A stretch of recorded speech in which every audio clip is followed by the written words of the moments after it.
Recording in progress. Was this a check-in?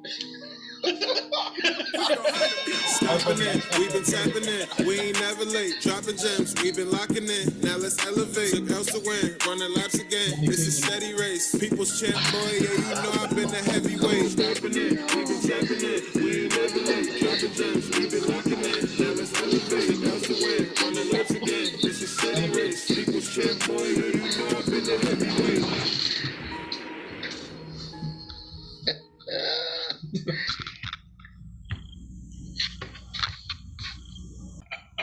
Recording in progress. What's going on? How you doing? You already know how we do. It's episode 62. It is Saturday, September 24th. What's going on?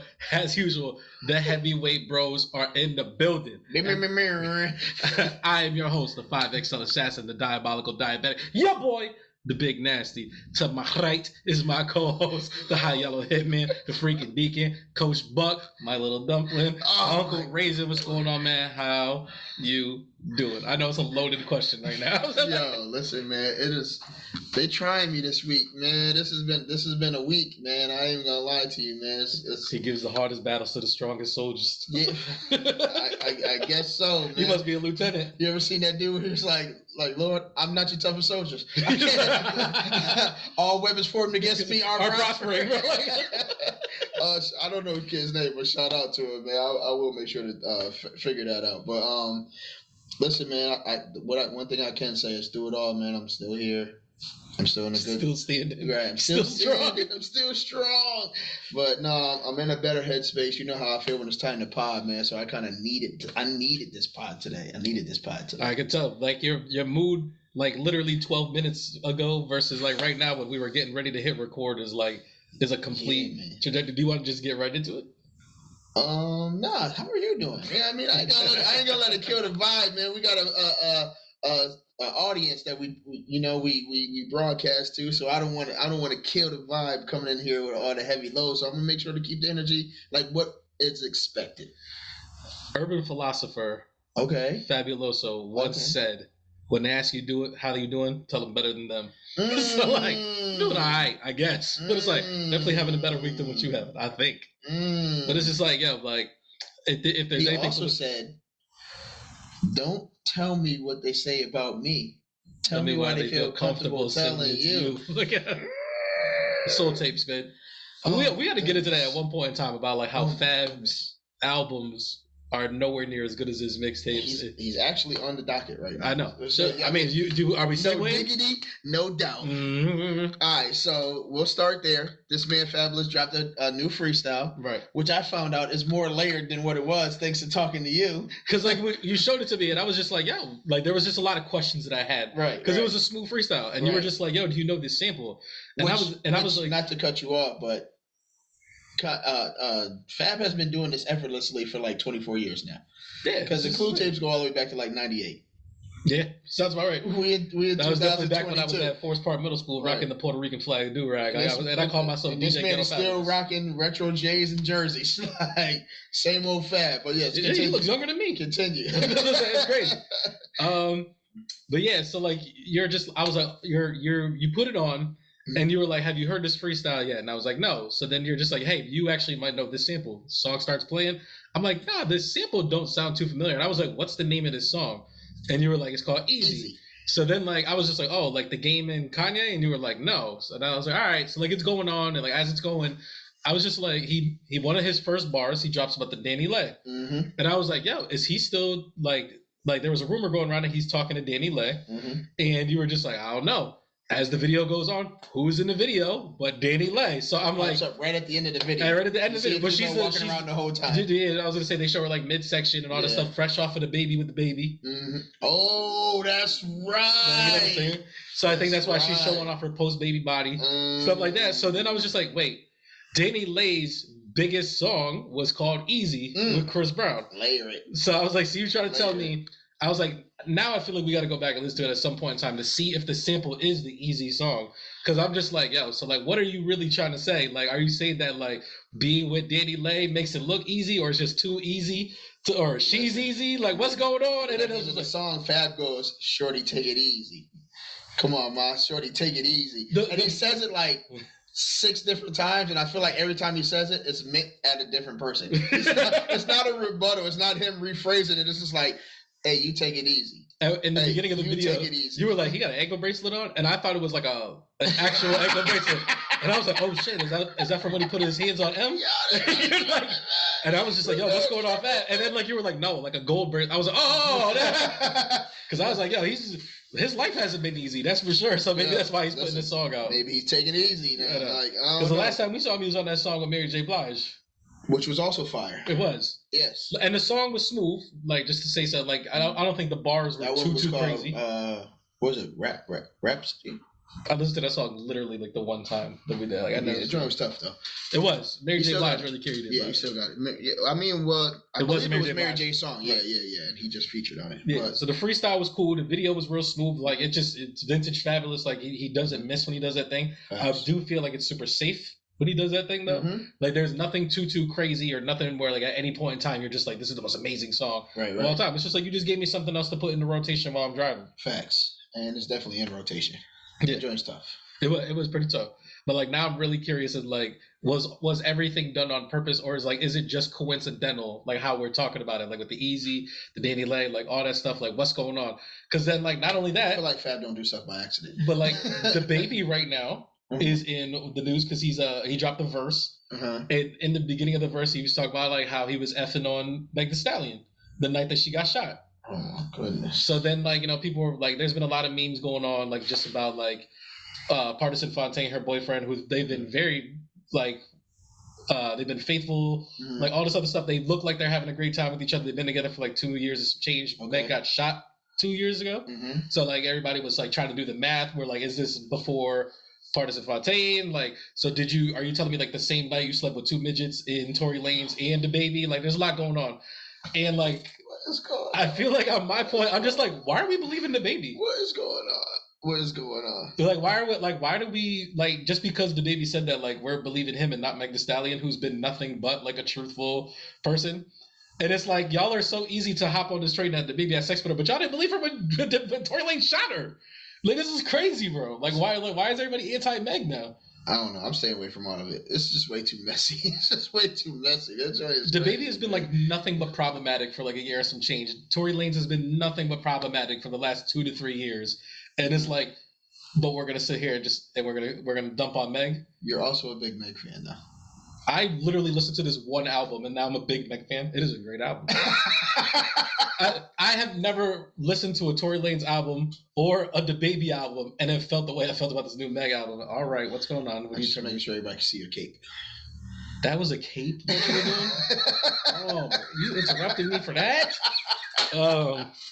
But yeah, like I just like as soon as like that came out, I was like, "Is anybody gonna talk about how this verse wasn't that good?" And like this song isn't that good either? And it's just like he's just reaching. This brother DaBaby's been reaching for ever since the Lollapalooza or the Rolling Loud, whatever it was. Where he had the big controversy. Yeah, and it was just like he's been reaching. You don't remember what the controversy was, or the No, I don't remember what concert it was. Yeah, and like I don't know. I guess if you're gonna say like I'm caping for Meg, like I am Team Meg in this situation, where it's just like, why are we giving these dudes time? Like, why are we letting these dudes step on her time? Like they haven't put anything forth work wise like she's put out, but like we're gonna give them the time of day, like for what? Is the baby's career over? I think so. Like he's definitely not in his prime anymore. I think he's been reaching for straws. He did have a song that came out. I can't remember what the song was called, but it was like I was like, oh, this is pretty good. But it didn't do anything. It sizzled. It didn't pop. It didn't like do anything. It just sizzled and it went out. No quick turnaround, huh? Kind of like our boy G-Head over at Custom Merch that you can find on IG and Etsy. You can search up Custom Merch, and when you find them, hit the promo code Heavyweight Bros, which is HW,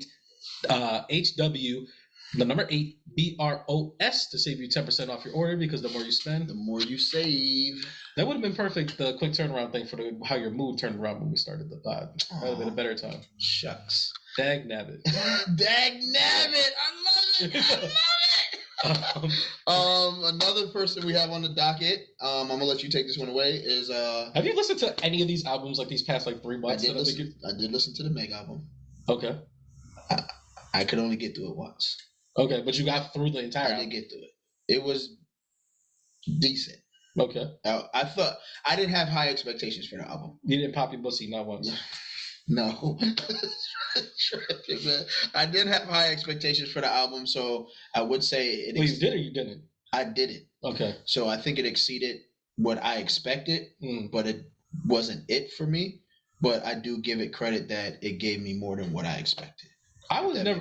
I feel like while as much as I said that I did like this album, I wasn't trying to pretend that it was like the Kendrick Lamar, like J. Cole album. Like, right. No, definitely not. But it was where I was just like, yo, like, I thought it was pretty good. Yeah, and that's not the pretense in which I went into listening to this album either. Like I made sure that I was. I didn't know if I gassed it too much. No, you did. I would make sure I was clear minds, full hearts. Friday night, like can't lose. Before I went into this album, listen. I also got through the DJ Khaled. I want that time back. I tried to tell you, bro. I kind of want that time back. There's literally only 2 songs that I listened to since then. It's like the God Did, and it's literally to hear of Lil Wayne's and Jay-Z's verse. All right. And then I listened to the Jada joint. The Jada Kiss interlude. I was listening to today, and I was just like, man, that's where it's at. So I basically just been listening to JID and Joey Bad. Same. Yeah. They're really slap boxing right now, bro. Like I'm just saying. Definitely. But yeah, we got Ari Lennox on here. She dropped the album. Yeah. So like last time that we were here was this Friday? Like, it was last Friday that it dropped. And you brought this up to me already? I brought it up on the pod where I was like, that it was coming out. No, that it came out. Oh no, I got to get on that. Because we recorded on a Saturday, I believe, and it came out the day before, and I was like, I didn't know that it had already come out. So I was like, I got to give it some time before I try to comment on this album that I heard 4 songs from. Mm-hmm. There was also like the John Legend album. I never made my way over there. But the Ari, that's right. Yeah, I do remember this conversation now. But Ari Lennox dropped the album Age, Sex, Location. Okay. I think it's really smooth. Mm-hmm. Like it's cool, but it's just like I just don't think it was anything super great. And the thing is, like, I like Ari Lennox. I was really into the Shea Butter Baby album, stuff like that. Like, there's a couple songs on here that are pretty good. I just think that it's the same thing with the mid-off type deal, where it's like it never gets too high. I feel like there's a vibe that she's going for, and she rides that vibe for like the whole album. The big single is called Pressure. Like an even killed album. It was very much like we're just doing like this. This is the vibe we're doing, and we're staying on this vibe like the whole time. Got you. I don't know if you know her, the single Pressure, which was like the main single from this album. Go ahead and sing it for me. It's literally bang, bang, bang, bang, pressure, bang, bang, bang. And it keeps doing that like over and over again. And it's like, that's what the album is like. We're here like the whole time. Yeah, yeah. It's a smooth vibe. Mm-hmm. And like I said, it's cool, but it's just like, I'm trying to think about it like in terms of like, is it better than Bryson's album? Is it better than Lucky Day's album? Is it better than Chris Brown's album? Or stuff like that. And who's your boy you was big on before? Brent Fayez. There you go. And it's just like, I don't think it does that. So maybe it's just like one of those albums where you invite your friends over and you all having a glass of wine, and you kind of just kicking it, you just throw this on because it's continuously kind of the same thing. It's very much like it's a female niggas ain't shit album. It's like 100%.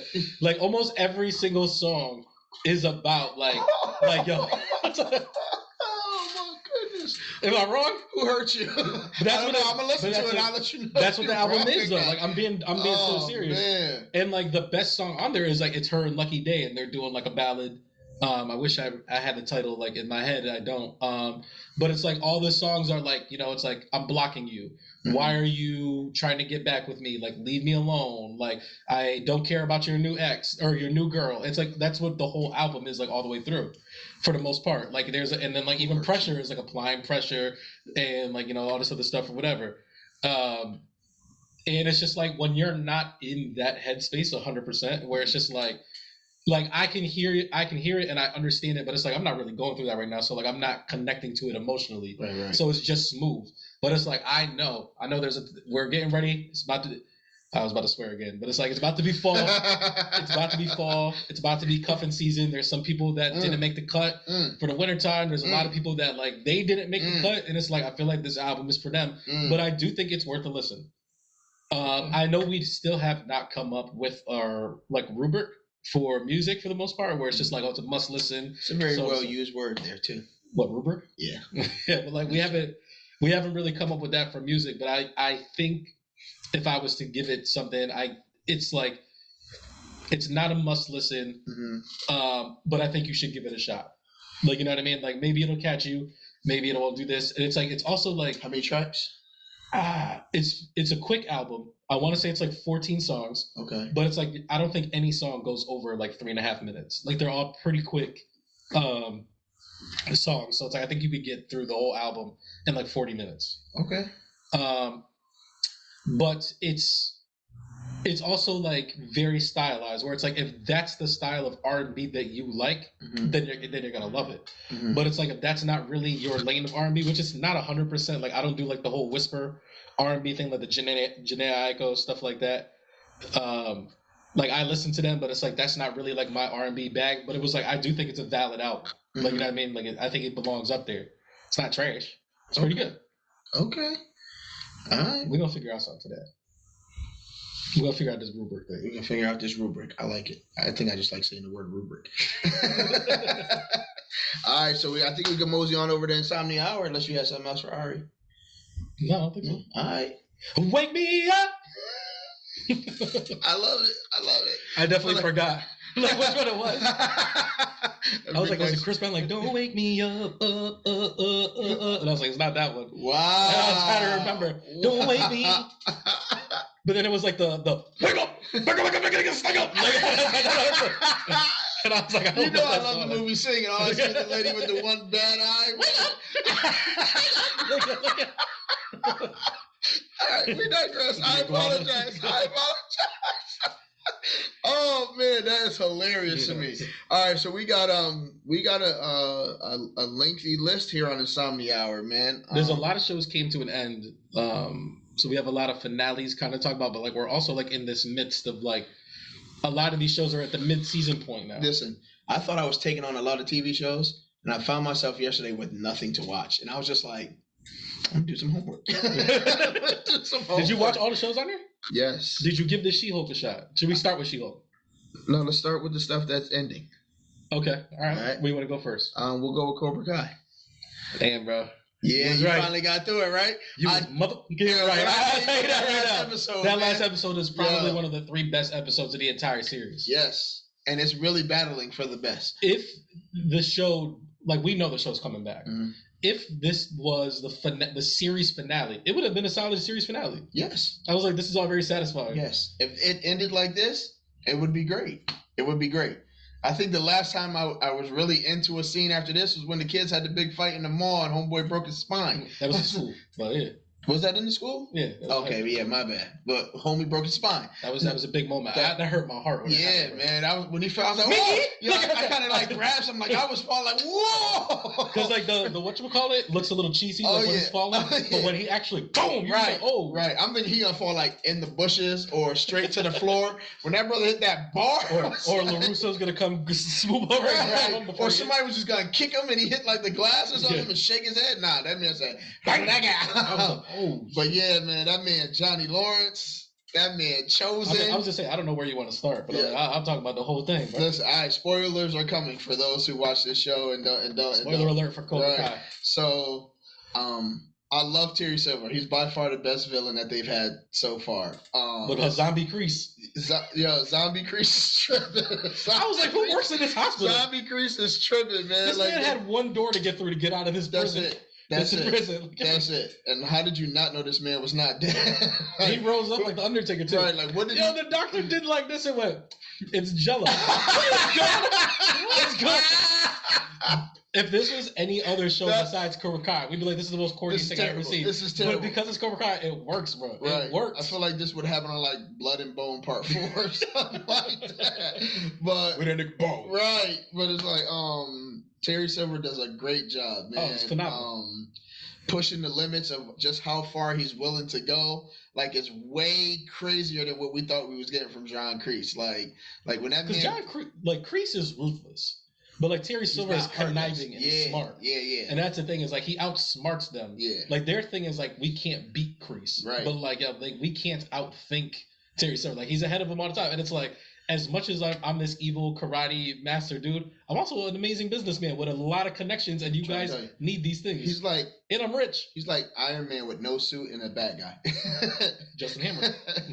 Right. Yeah. When that man sliced Chosen with that blade, I was all like, right, the second I was just like, I've been saying this show's an anime the whole time. The second that they went into the pool with the weapons, I was like, this is an anime, bro. This is an anime fight. Like they're literally slicing the water upwards, and Chosen gets a. Listen. I was like, how much blood did he lose? What about Johnny Lawrence going in, thinking he was about to be a goner? Did you see the little baby ultrasound picture?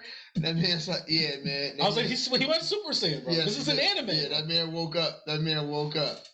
Yeah, I love the. My man Mikey Barnes got a whatchamacallit, got some time to shine. Mikey Barnes got some time to shine. Hoped out Mike Barnes. I'm 100% here for more Mike Barnes. Yes, definitely. He stole a Rembrandt. Mind you, that man. Which I don't know why they didn't run his whole house at that point in time. Like, yo, we in here, like. Oh yeah, I'm definitely taking a whole lot of stuff. Especially like your Mike Barnes is like, you burned down my furniture store, bro. I'm definitely taking a whole lot of stuff. A lot of stuff. I'm taking 3 of these paintings. What's his name? Woodley got his finger cut off like in real life. Yes. They've been bitching him all season. Yes. Odell. Yes. I love what they did with the young black kid. Oh my God, Kenny? Yes. I love the fact that his character didn't just fall apart. Like he really stepped into his role. He did a good job with it. Because you understand him. Yes. Like that's the thing what they do about like the villain characters for the most part, specifically the kids, is like you can see how they get there every time, and like you'd be like, yeah, like it makes sense. Right. Like what they're really doing. And again, another kid looks bad because of LaRusso is being terrible. I'm going whatchamacallit. Like this is how deep that I'm going right now. Okay. This thought just came up. Okay. Is like what they're literally showing is how kids get initiated into gangs and like why they do the things that they do. Where it's just like nobody's looking out for me. People are bullying me. All of a sudden, these people want to protect me. These people are making me important. These people are making me do this. And it's like, yeah. Like why would I believe anything anybody else is telling me when they've done nothing but show me the positive things until you realize that it's all because they need you more than you need them. Wow. Look at this guy. That's what I'm saying. Everything comes back to the black struggle. That's all I'm saying. So like every single show. Okay. But like, oh man, like I thought this Cobra Kai this season started a little slow. Miguel in Mexico, there was a lot going on. There's no need for it. Is it? But his dad's got to come back, right? It has to. They did like him and Kreese. Is he gonna fund Kreese with his drug money? I was about to say that's the connection I was gonna make. Okay, Mickey. Right. But the season started off rough. But I feel like from episode like 4 or 5, it was balls to the wall all the way through. All the way through. Yeah. So like I'm 100% in. Like I said, like a lot of characters that I hated, like mostly the LaRussos, I came around on them. Even Sam, who like I really don't like. They're getting it together. Getting it together. But Daniel had some really dope moments. Like he's like, you know what I mean? And I think it started from. I think he's heard how people feel about the LaRussos. Oh, the Cobra Kai people are definitely tuned in. Like they know. Like I think the one person who didn't get a lot of screen time, but it's like at the same time, like the screen time that we did get from him was pretty dope. Was Robbie. Oh yeah, like Robbie didn't do a lot this season for the most part, but like the little bit that we got from him, everybody's like impactful. I'm banging with Robbie. Impactful. I would not be surprised in the slightest if this dude ended up being a superhero somewhere along the lines. Like if he was like a Robin or like if he was. I know Spider-Man's already casted, so like that's not a good one. But if like I don't know why he's not the Iron Fist. If you were watching the Iron Fist TV show, like remember how trash that was? It was terrible. The Immortal. If he was Iron Fist instead, like it'd be pretty lit. I think the show would still be terrible because it was just bad, right? If he was the Human Torch in the Fantastic Four movie, like it would be like that would be fire. Dope. That would be dope. Or if like he was somehow the right hand to Shang-Chi and like they got to actually do some. That'd be dope. Miguel is definitely in his Blue Beetle physique. Yeah. Like he's definitely a lot bigger this season. They still gave him that whack haircut, but it's just like I was like, yo, he looks a lot solid. They give him a lot of baggy t-shirts. Johnny Lawrence is gonna be a dad again. Johnny Lawrence is gonna be a dad again, bro. And he's having a biracial child. He's having the most racist, non-racist person, like the most ignorant person. Yeah. This man went from being potentially the worst father to now having 3 kids to take care of. Because he's got Robbie, his real son. I'm not gonna lie. Miguel, his soon-to-be that stepson. whole scene, I cried. I was just like, well, when they were all together. Yeah, but no, when Robbie and Miguel are fighting, and he goes up there, and it's like they finally have like their moment of like, all right, man, that's pretty cool. And he does the Johnny Lawrence thing. He's just like, man, great, because I was worried about when the baby comes, and it's like they're like what'd you say? And it was like, you have a moment where you're like, thought oh, Miguel shit. was gonna kick him. I thought they both were gonna like really be like, are you serious right now? Right. But it's like they hugged. I think Robbie says like badass, and I was like, I'm in on this show. I would have been mad if Robbie said that. Like you just said, that's good that he knocked my mom up. Like nah, round 2. But I was like, oh, everybody just being happy for Johnny. I'm like, yo, let's go. Right. And then they almost killed Bobby. It's like, yo, I don't know if somebody has like the charts where they can figure out like if people have superhuman potential, like their durability and stuff like that. Mm-hmm. This man, Johnny Lawrence, was getting waxed by five assassins for like 24 minutes. One of them was a real fighter in Tyrone Woodley. And he was just getting cracked for like 20 minutes. And then he got up. He got up and won. Like what are these feats, bro? I mean, well, he almost lost, and then Monkey Bar showed up. It was 5 versus 1. Yeah. I'm with you. But yeah, I'm here for it. I'm here for a ponytail shorty. Yes, I'm just hoping that they don't run out of options in the next season and the writing becomes lazy, because they've eventually brought out. I mean, they brought out all they could bring out. There's only one left, bro. Who? All roads lead to the Swank, bro. I'm telling you that. Hillary Swank. I'm not. All roads lead to Hillary Swank. That's what happens, bro. I'm not here for it, man. Hillary, you got. I had this thought. Oh, right? No. So this tournament that they're supposed to be entering, which is clearly what this next season is going to be about. Yeah. This is essentially the Kumite, but they just can't call it the Kumite. Right. Does Cobra Kai have enough juice where if they go to this tournament that it could possibly be hosted by Jean-Claude Van Damme? Oh my goodness! Don't say that. Do they have enough juice to do it? I think it would be so dope if they did. Don't say that. And they had the same little board that they fight on. Or if they didn't bring Jean-Claude Van Damme and they brought Bolo. Nah, Bolo passed away. That's right. R.I.P. Bolo, man. Damn, that's right. Yep. Well, that took the wind out of that sails. Yeah, it did. Jean-Claude Van Damme, though. We'll see. Or the big American cat that got his head beat in. His bandana taken off. That man Bolo tied that joint around his neck.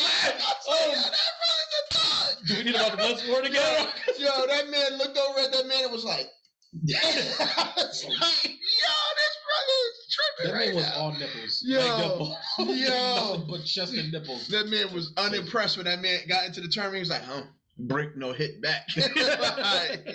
like, yeah, fam, these falls is waiting for you. Is Bolo the greatest villain of like the 80s movies? Yes. Better than Johnny Lawrence?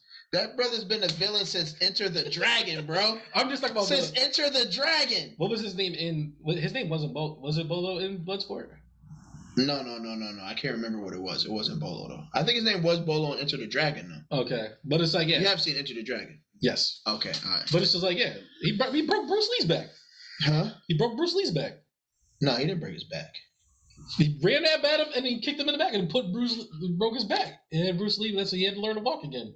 Nah, because they fought. No, you're thinking of a different movie, man. Enter the Dragon's when he fights the dude with the hand that detaches. Had the black dude with the afro in it. You're 100% right. And I'm thinking of he beat up the white girl. I mean the white dude that hurt his sister, and he stepped on the top of his head with the crazy face like. Yeah. I'm talking about the movie when they were retelling the Bruce Lee story. And it was with Brandon Lee? Brandon Lee, yes. And so that he's in there too. Yes. And he's the one who breaks Bruce Lee's back in that one too. Yes. Chosen. Bolo's everywhere. Yes. Chosen is still the breakout star of this season though. Definitely. I think if they were to do a test of like an approval rating, like he's got to have. I just love the range that he showed because he was funny. Some of his jokes were really good, bro. Like they were really good. He played drunk Chosen at one point. It was just like he got on the phone with his shorty at one point. Right. He said, "Baby, I'm coming home." Right. It was just to be on his side, it was like in the original Karate Kid, he was kind of a jokester too, but you don't get to really notice because he's a bad guy. But like he was flaming Daniel Son when he was there, man. I'm gonna take your word for it because like Karate Kid 2 is probably one of the ones I've seen the least. Oh yeah, he was flaming Daniel Son, and he always had his little lackeys with him. So every time he said something, he laughed. They was laughing at it too. Like, but every time Daniel Son did something, Chosen be mad like, "Dang man, this man keeps on keeping on." My boy. Yeah, but yeah, Cobra Kai definitely. If you ain't watched it, definitely make sure to check it out. I would put this in the money must-see categories. Definitely. And I'm having a lot of thoughts, and I had a conversation with my brother yesterday about like where it's ranking as far as like all the TV shows that have come out this year. Mm-hmm. And I was like, Cobra Kai is up there for me, bro. Like up there, I'm telling you. Like, don't be surprised to see it in my top 3 at the end of the year. Don't be surprised. That's all I'm saying. I'm excited. All right, we got 2 on here that I know nothing about, so I'm gonna throw these to you. You can tell me which one you want to go first. Okay. You got Andor. Okay. And you have Harley Quinn. Okay. Andor's brand new. Harley Quinn just finished. Which one do you want to talk about? Harley Quinn.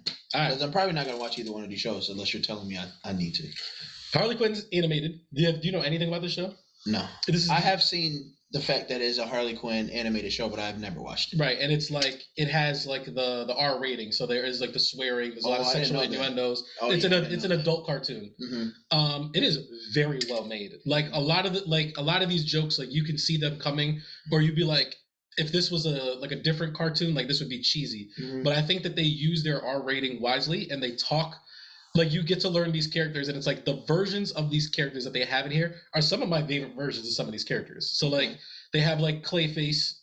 This is probably my second version of Clayface. Like, the main characters in the show are Harley Quinn, Poison Ivy, Dr. Psycho, Clayface, and King Shark. That's, like, Harley Quinn's crew. And that's what I was going to ask was Ina, because, like, in the, like, I don't know what you want to call it, the cover page or whatever of the show. It's like Harley Quinn, the Shark, and then King Shark's probably my favorite character in the whole show. Okay. But like everybody's so good, especially towards the end of this season, like where you're just like, damn, is everybody my favorite character? Like they have like because then it's like you get all of Batman's rogues as well. Like you get Catwoman shows up, Batman's in there. The whole this is the first time that they've introduced the Nightwing and stuff like that is in here. Like everybody's in there, but they're all just like these amplified versions of themselves. Okay. I think this show is super funny. The crux of this season is like now Harley Quinn and Poison Ivy are in a relationship together because like she spent the first season, it was like her breakup with the Joker, and then it was just like the whole like she's doing the will they won't they relationship type deal, but then like she realizes that like Poison Ivy's is kind of like really like the one for her, so like now they're trying it out, so it's like you get like the comedy of just like how new couples are sometimes where like people are trying to do too much and then it's like one's more interested in the other and stuff like that, and then like then you like you ever been like, I mean this is tough for you because you're married, but it's like when you've ever been in love with someone so much, but then like when after you get past the part that like I love you, it's just like, but you're kind of boring. Or like you don't do this, or like not at all, not at all. I've never been there before in my life. No, like never.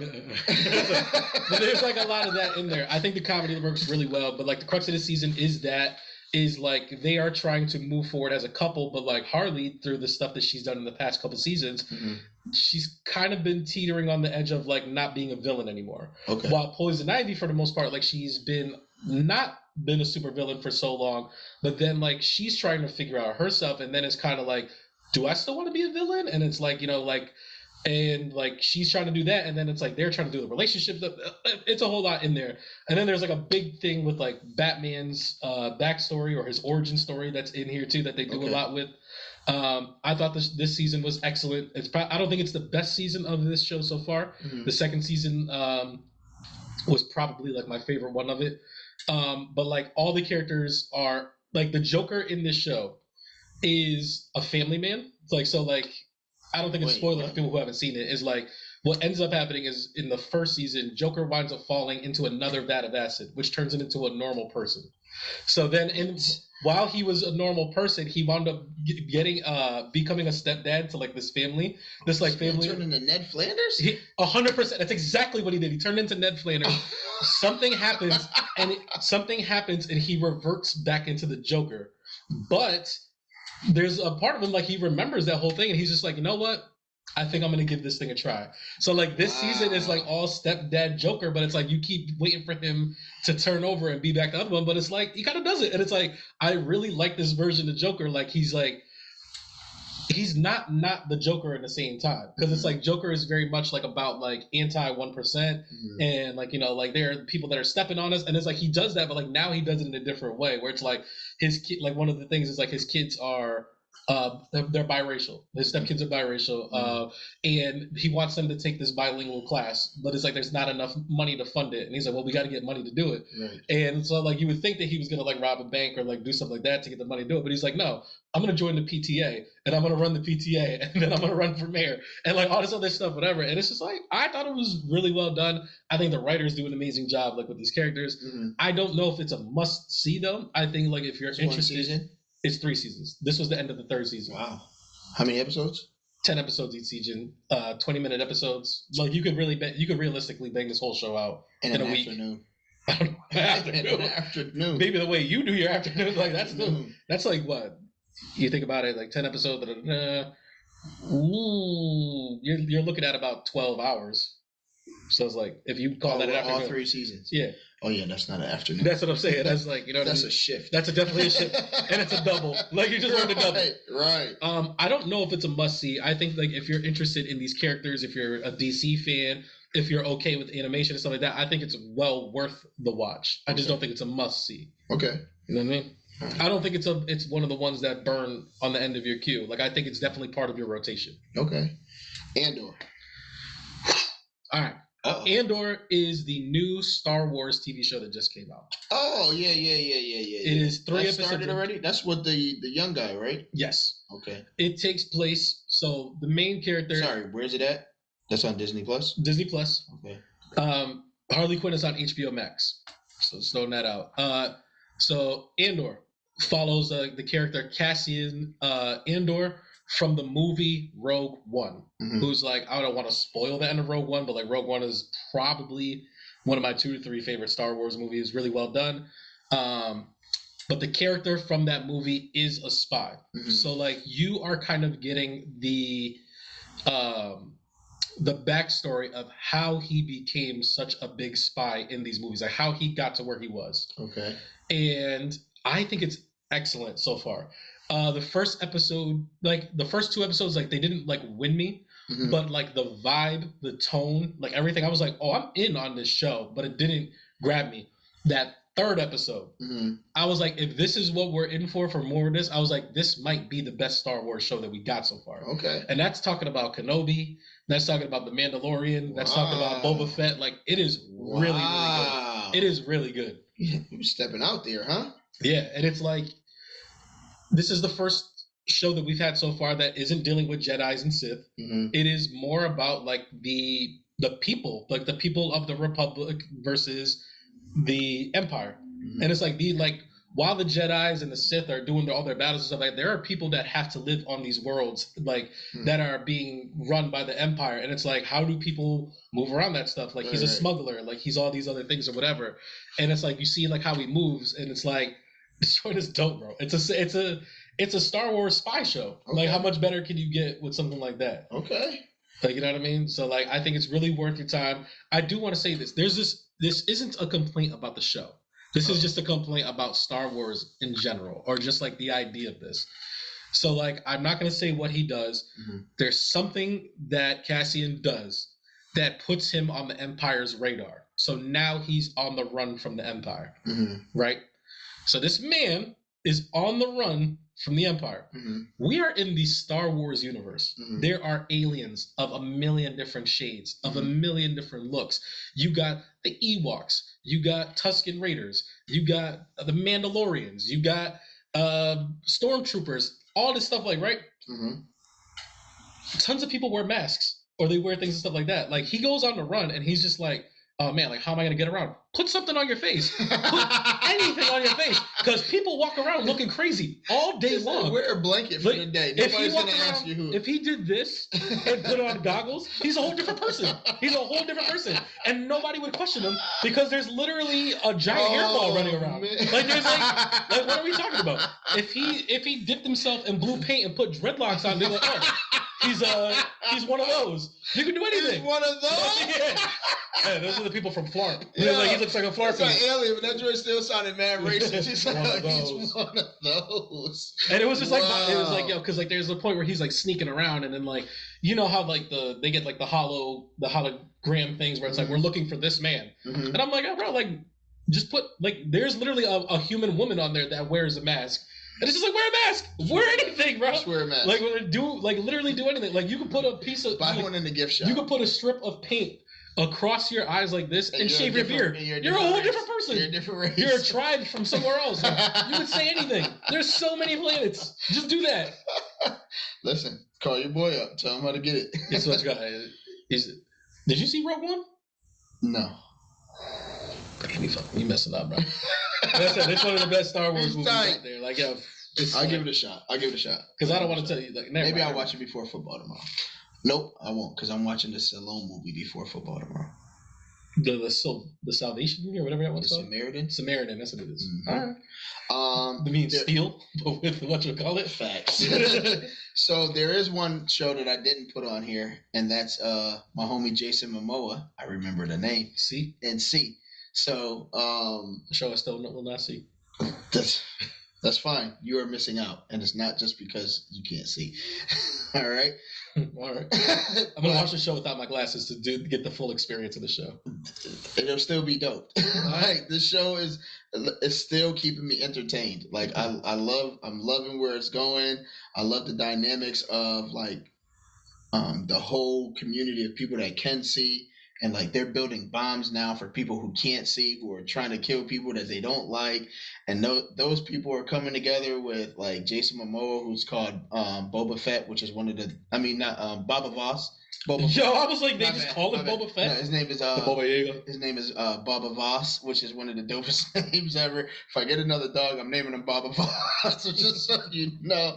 But yeah, it's just like the way they move around and the way everything is like, the new season is really, really, really, really living up to it. It's like people are having like babies, hoping that they have sight, but it's not working out. People are getting away. Like, then you have this whole faction of people that want to kill the people who can see again, that kind of dispersed after the last war, that's coming back together. Can you explain one thing for this show for me? Yes.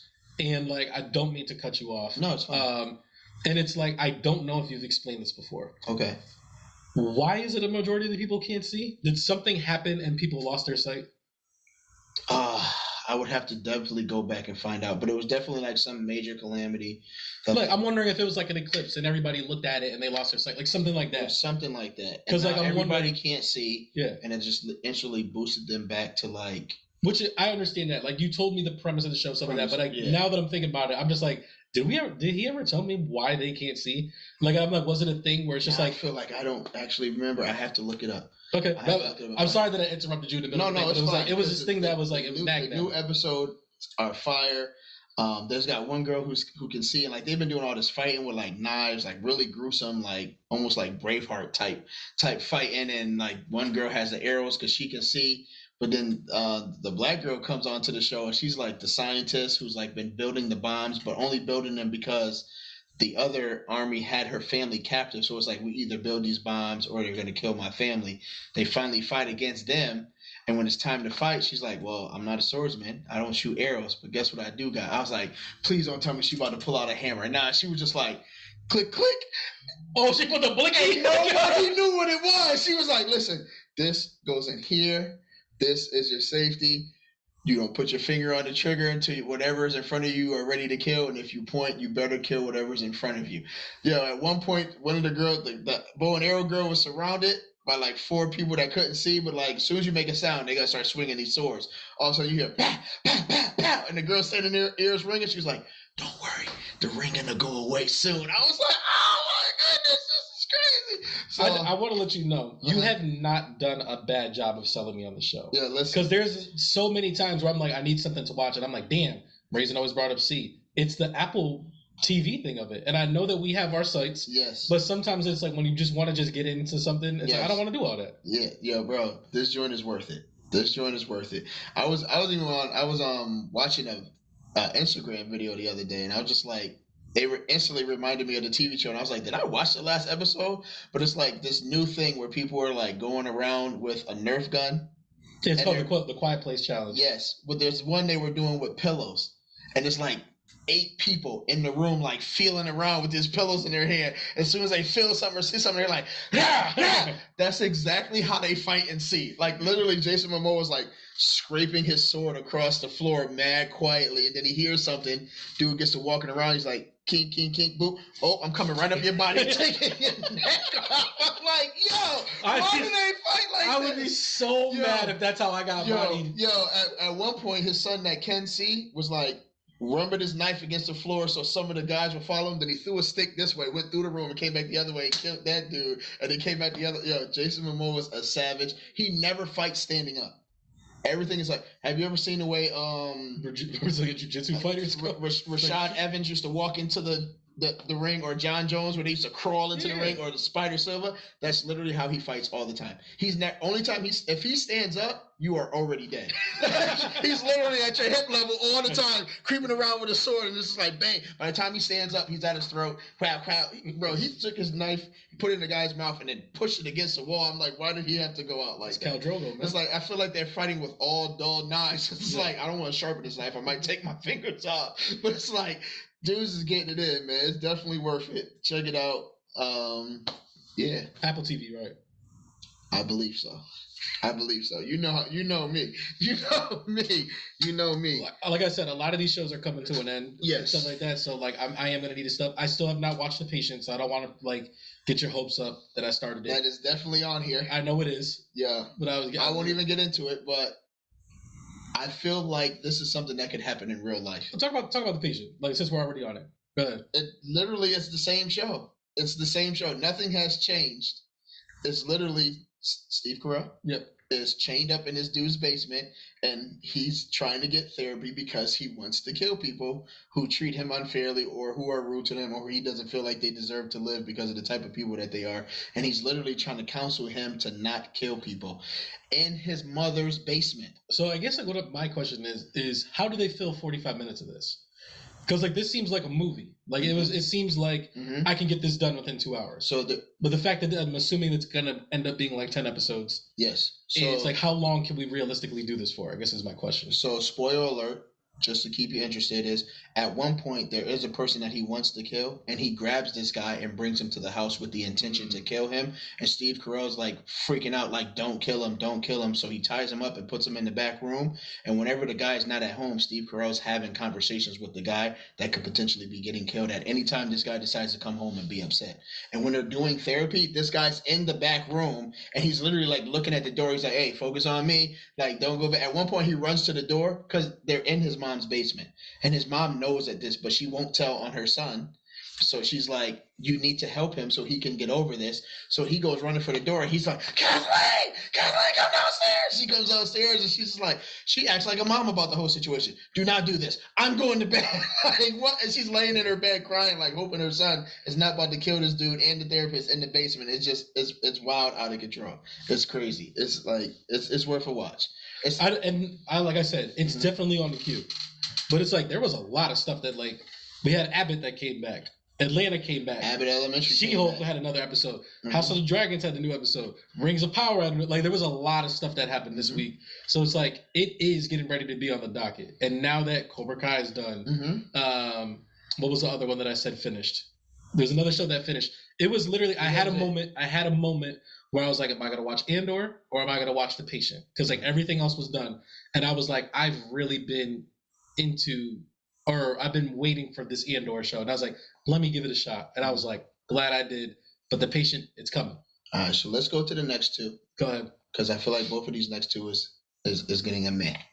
Okay. So you watched. Let's watch She-Hulk. We'll talk She-Hulk. Okay. How many episodes did you end up watching? I'm caught up. All of them. Yes. So you went to the wedding episode too. Yes. Okay. All right. So I keep watching because and this is what I hate when I watch shows that are like meh for me, but it's just like. Because I started it, I feel like there's an obligation for me to finish it, and maybe something's going to get good between now and then. The show's not a disappointment, but it's not extremely entertaining. It's not must-see TV. Yes, it is not must-see TV, but it's good. Like, you know what I mean? Like, it's funny, and it's like I feel like a show like this. I feel like needs to exist. It's a filler show. So like when I have nothing else to watch, that's literally when I watch the She-Hulk episodes. When I'm like, am I caught up on everything? Yeah.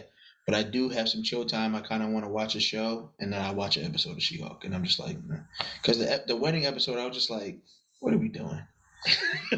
What are we doing? But I get the overall message of what they're trying to do though, because like what these last 2 episodes have kind of been is the dichotomy of being She-Hulk. I know. That's what the entire show's about. Yeah. And it's like having to do that, and it's like I feel like a show like this needs to exist, and I feel like this is what kind of like Agents of S.H.I.E.L.D. and stuff like that used to be. Okay. But it's like I never watched that show. Just so you know. Okay. But what I'm saying is like it's interesting sometimes to know like what goes on in the Marvel universe when Thanos isn't around, or when these giant things aren't happening. Like, what is it like to be just an everyday person in there? And it's like, I don't want to say it's mockumentary style, almost like a Office or anything like that. No. Like, it's not that, but it's like it's almost like a sitcom that's in the MCU, and it's like I can see there are things being built up. It's Seinfeld. I mean, Seinfeld's one of the greatest shows of all time, though. But like, that's a tough thing to say. Maybe you didn't like Seinfeld. What I'm saying is, not Seinfeld. Then. And that's what I mean. It's like I don't think it's that either. And like I said, I don't think it's in that tier of the WandaVision and Loki. Yeah, but I feel like it's like a bunch of random stuff happening, and like the only thing that really has a connection is the fact that there's now this secret society that's trying to get She-Hulk's blood. Who, in the comics, is a really big deal because the Intelligentsia is a group of all the smartest villains. Mm-hmm. So it's like it's led by the leader, who's like a Hulk villain, MODOK, the Red Ghost. Like a lot of like the smartest villains come together, and they're just like, we're sick and tired of getting beat up by the superheroes. Like, let's all come together with a super smart plan and let's do that. What you're telling me is we're gonna get a lovable villain spinoff that comes from She-Hulk. No, what I think we're gonna get, and if I'm correct, I think the leader is gonna be the person who's trying to get the Hulk's blood, because the leader is a Hulk villain, and his whole thing is, I'm super duper smart, my body's super weak, I want the Hulk's power. You don't even want the Hulk's power to Bruce Banner. So like, just give me the Hulk's power and I could be like literally the greatest being that ever existed type of deal. So it's like, but we're not doing the Hulk, so I need She-Hulk's power. So it's like, how do I get this She-Hulk power? Because you also seem like you don't want to be She-Hulk that much either. And I think that's going to wind up being like the main thing towards the end of the season, where she has to come to the conclusion where it's like, no, like both parts of me are important and they're both pretty dope. Yeah, and then she's going to use the superhero suit and have this big fight that I hope is not meh. Yeah. And I'm just like, that's it. I'm really leaning towards I'm probably not going to watch season 2. That's fine. I will finish season 1. Would you be, maybe like excited isn't the word, but like when she shows up in one of these Avengers movies, would you be like, oh shit, She-Hulk's here? Like, would you be like, oh, She-Hulk's here? Like, because you're going to be like that. Unless she comes walking in with Wong and I'm just like, yay! How funny was that Wong episode? He literally saved that episode. Yeah. It was the Wong episode, bro. Hey, listen, she told me don't forget whose show it is. I completely forgot for that whole episode. But, so when the Avengers, Wong needs his own show. When the Avengers are assembling and She-Hulk pops up, you're gonna groan? I'm not gonna groan. I'm just gonna. My expectations are gonna. They're gonna drop a little bit. So, but like when Kate Bishop shows up, you're gonna watch it. That's what you're gonna do right there? Like, oh my goodness. When there's an alien getting ready to kill the Falcon Captain America, and all of a sudden the arrow hits him, and she's like, "Sorry about that, Captain America." That's gonna get you real upset. Yes. When Shang-Chi's fighting somebody like in the middle of New York and he's getting waxed for a second, and all of a sudden a car comes and throws, and you're like, man, I just had my suit pressed. No! Please stop. And please stop. Dust it off please like that. Stop. Oh my goodness. Marvel, call me. I'll write all this. Listen. All right. So okay, that was one. Atlanta. I'm falling out of love with Atlanta, bro. Okay. I'm really trying not to. I'm really trying to stay committed to this relationship, but it's making it so hard. I don't know what we're doing here. I don't know what we're doing and why we're doing it. What are you looking for? Like, what are your expectations? I'm looking to be entertained. You know. I thought the first 2 episodes were really entertaining, especially the one where Donald Glover's in therapy. I thought like his acting and like all the stuff that he was talking about in there, I thought was superb. Like he was like the one where like where he's talking to him and like he's explaining like, you know, the situation that happened to him in college. and they're like really working through it. And then it's like, you know, he's just like saying, he's like, well, why did you feel that way? And then he's like, it's just because like people let you down and like all this other stuff. And then like, is that the episode where they were in the swap meet and couldn't get out? No, that's a different episode. That's the episode 2. Huh? That's episode 2. Yes, the episode I'm talking about was like the girl that wants to be an author. And then it's like, it turns out like Donald Glover just pranked her like the whole time. Like it wasn't even like a real thing. She quit her job and did all that stuff.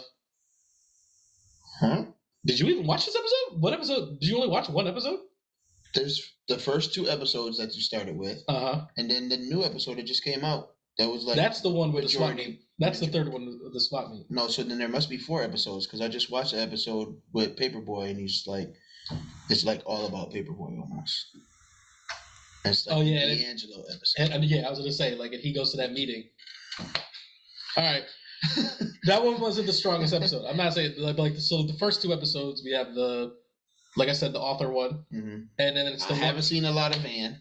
But then it's the episode where him and Van are like in that the swap meet. Yeah, or what is it? The Atlanta station. Yeah, there you go. And it's like, you know, they're kind of like lost in there with like all their exes. Yes. And it's like I feel the like metaphor. Okay, you know what I'm saying? Like it has a lot to say like about that. Yes.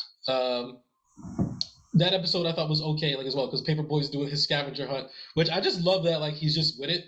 He's just like, because he even says, he opens up things like, "This is scavenger hunt." Yeah. This is scavenger hunt. And he's like, yo, all I wanted was to eat this thing, and like, and then Darius and the lady in the wheelchair. Yes. That was all hilarious. Yeah. That was all hilarious. It was random, but it was hilarious. I could deal with that. Yeah. But some of this, like... So that's the first episode. The second episode is like I said, like the girl is like the author. She's getting her book published. She's doing all that stuff. Donald Glover's in therapy. And then like it turns out to be like a giant ruse that like he did his whole stuff. He's like, man, I really need to get back to therapy. Okay, yeah, I do remember that. Yeah. I do remember that. Not the strongest episode. I thought that was my favorite episode so far. Like I thought it was. I know Donald Glover can act. I know he can act. You don't have to go above and beyond the show. He doesn't get to show much range in this show, though. Like the character of Herm is a very pretty even-keeled person. Like he's like, I don't want to say like a low energy. Like our vocabulary statement of the day. I feel like we've used that a few times. What, even-keeled? Yeah. Did we? I feel like this is the only time I've said it today. Nope, we said it for the Ariana Lennox. Oh, okay. Ari Lennox. Sorry.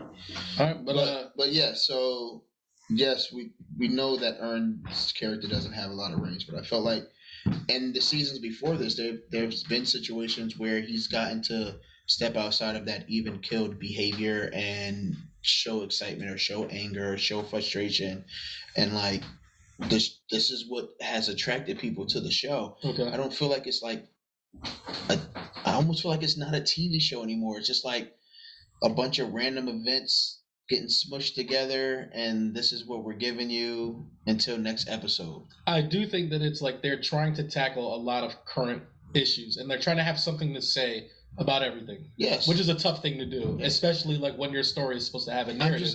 And like we're not really following that narrative 100%. Right. Because like now we are back in the States. Paperboy is kind of like, we had that whole storyline of like him, like, I don't want to say falling out of rap, but he's like, he's losing it. Like he's just like, yo, I don't have the same hunger for it. Like he hasn't been making music or anything like that. We're kind of losing that part of it. And like, you know, in this latest episode, like kind of like the big thing is like, yo, like these kids are making us fall out of love with rap. And it's like, because why not just say that?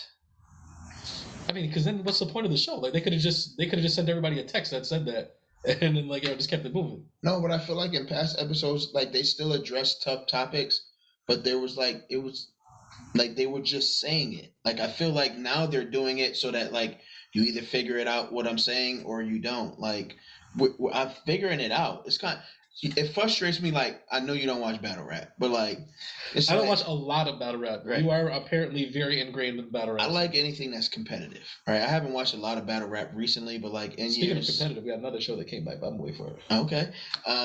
But I have watched, and like one of the things that super annoys me about watching battle rappers is when they say something, assuming everybody didn't get it, but because they didn't respond. And they redo it. Right. I don't think you heard me. You want me to bring that back? Or I sent it to Gohan with the Right. Or they look at the crowd like, oh, that was great. Oh, you wasn't. Let me say it again. Now, fam, I got it the first time. It was whack.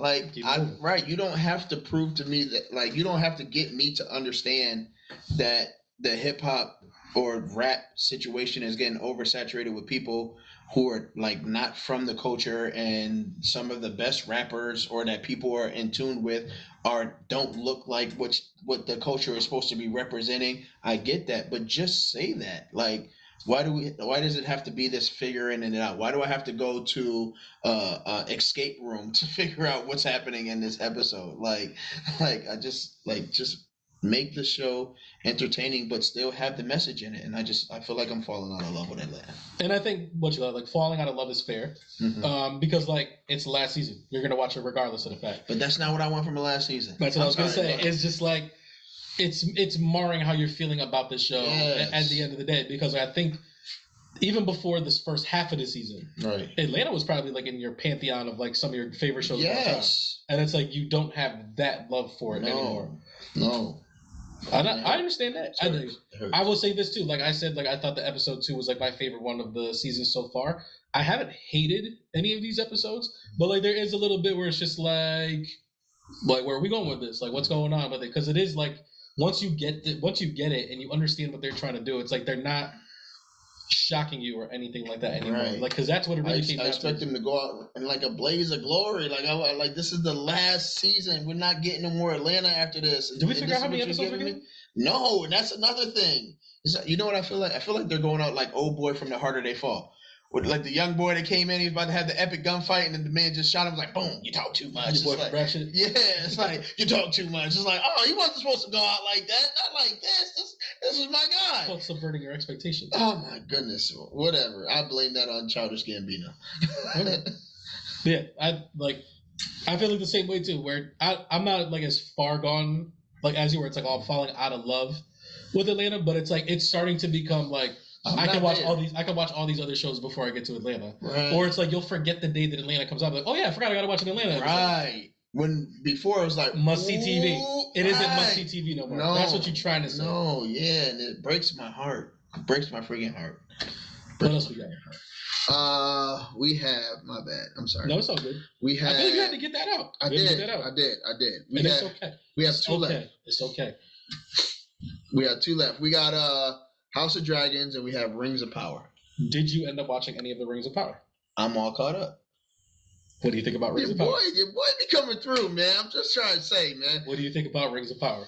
I feel like it's Lord of the Rings all over again. I feel like it's Lord. And you were right. Every episode that you watch, you feel like you're watching a mini movie. And it's just it doesn't feel like a TV I feel like the middle of every episode, I'm like, Jesus Christ, this show is long. Yeah. But then you get to the end of the episode, like, I'm ready to watch this next episode. Right? I feel like this is like, we're going to have a movie extravaganza. You have to commit 24 hours to it, but we're going to allow you to go to the restroom, get more popcorn and refreshments in between. What's that they call? Intermission? There you go. Yeah. So it's like every episode is an intermission. You just keep coming back to the same theater to keep watching the same movie. But I'm in, bro. Like, I am in. Imagine they had a movie like that. It's like, this movie's 6 hours long, but we have intermissions in between. That's what the Justice League movie they did. Like, in the theaters, like, they literally put, like, a timer up, and they were like, you have 15 minutes to go to the bathroom. Like a good movie. I give you that one. You got one. You got one. But I'm enjoying it. I think it's pretty dope. They getting right to it. And I think it was easy for them to do that, considering the base that they have from Lord of the Rings. Yeah. So they don't have to recreate characters. I'm gonna tell you right now, I only know like 3 people's name in the show. Like, I don't know nobody's name. So they don't have to recreate characters. They don't have to recreate storylines. They're basically just giving you what you've already seen, but giving you the origin of it and new story tales and how that all happens, which is all new entertainment, but you're getting the same thing. So I thought it was pretty dope. Do you have a favorite storyline? Like, whose storyline? Like, when they come up, you're like, oh, my boy's on screen, or like my girl's on screen. Like, now I'm really paying attention. Now I'm really paying attention because it's like I feel like I pay attention to everybody's stuff, but there's certain people where it's like I was gonna get up and go to the bathroom, but I was like, my man's on screen. Like, let me not move. Yeah, I'm. Oh boy, that looks like who's Jesse? Who's the dude, Jesse, that gave the epic speech at the Grammys or something? That time? Jesse Williams? Jesse Williams. So you're talking about Puerto Rican Grey Worm. That's why. Yo.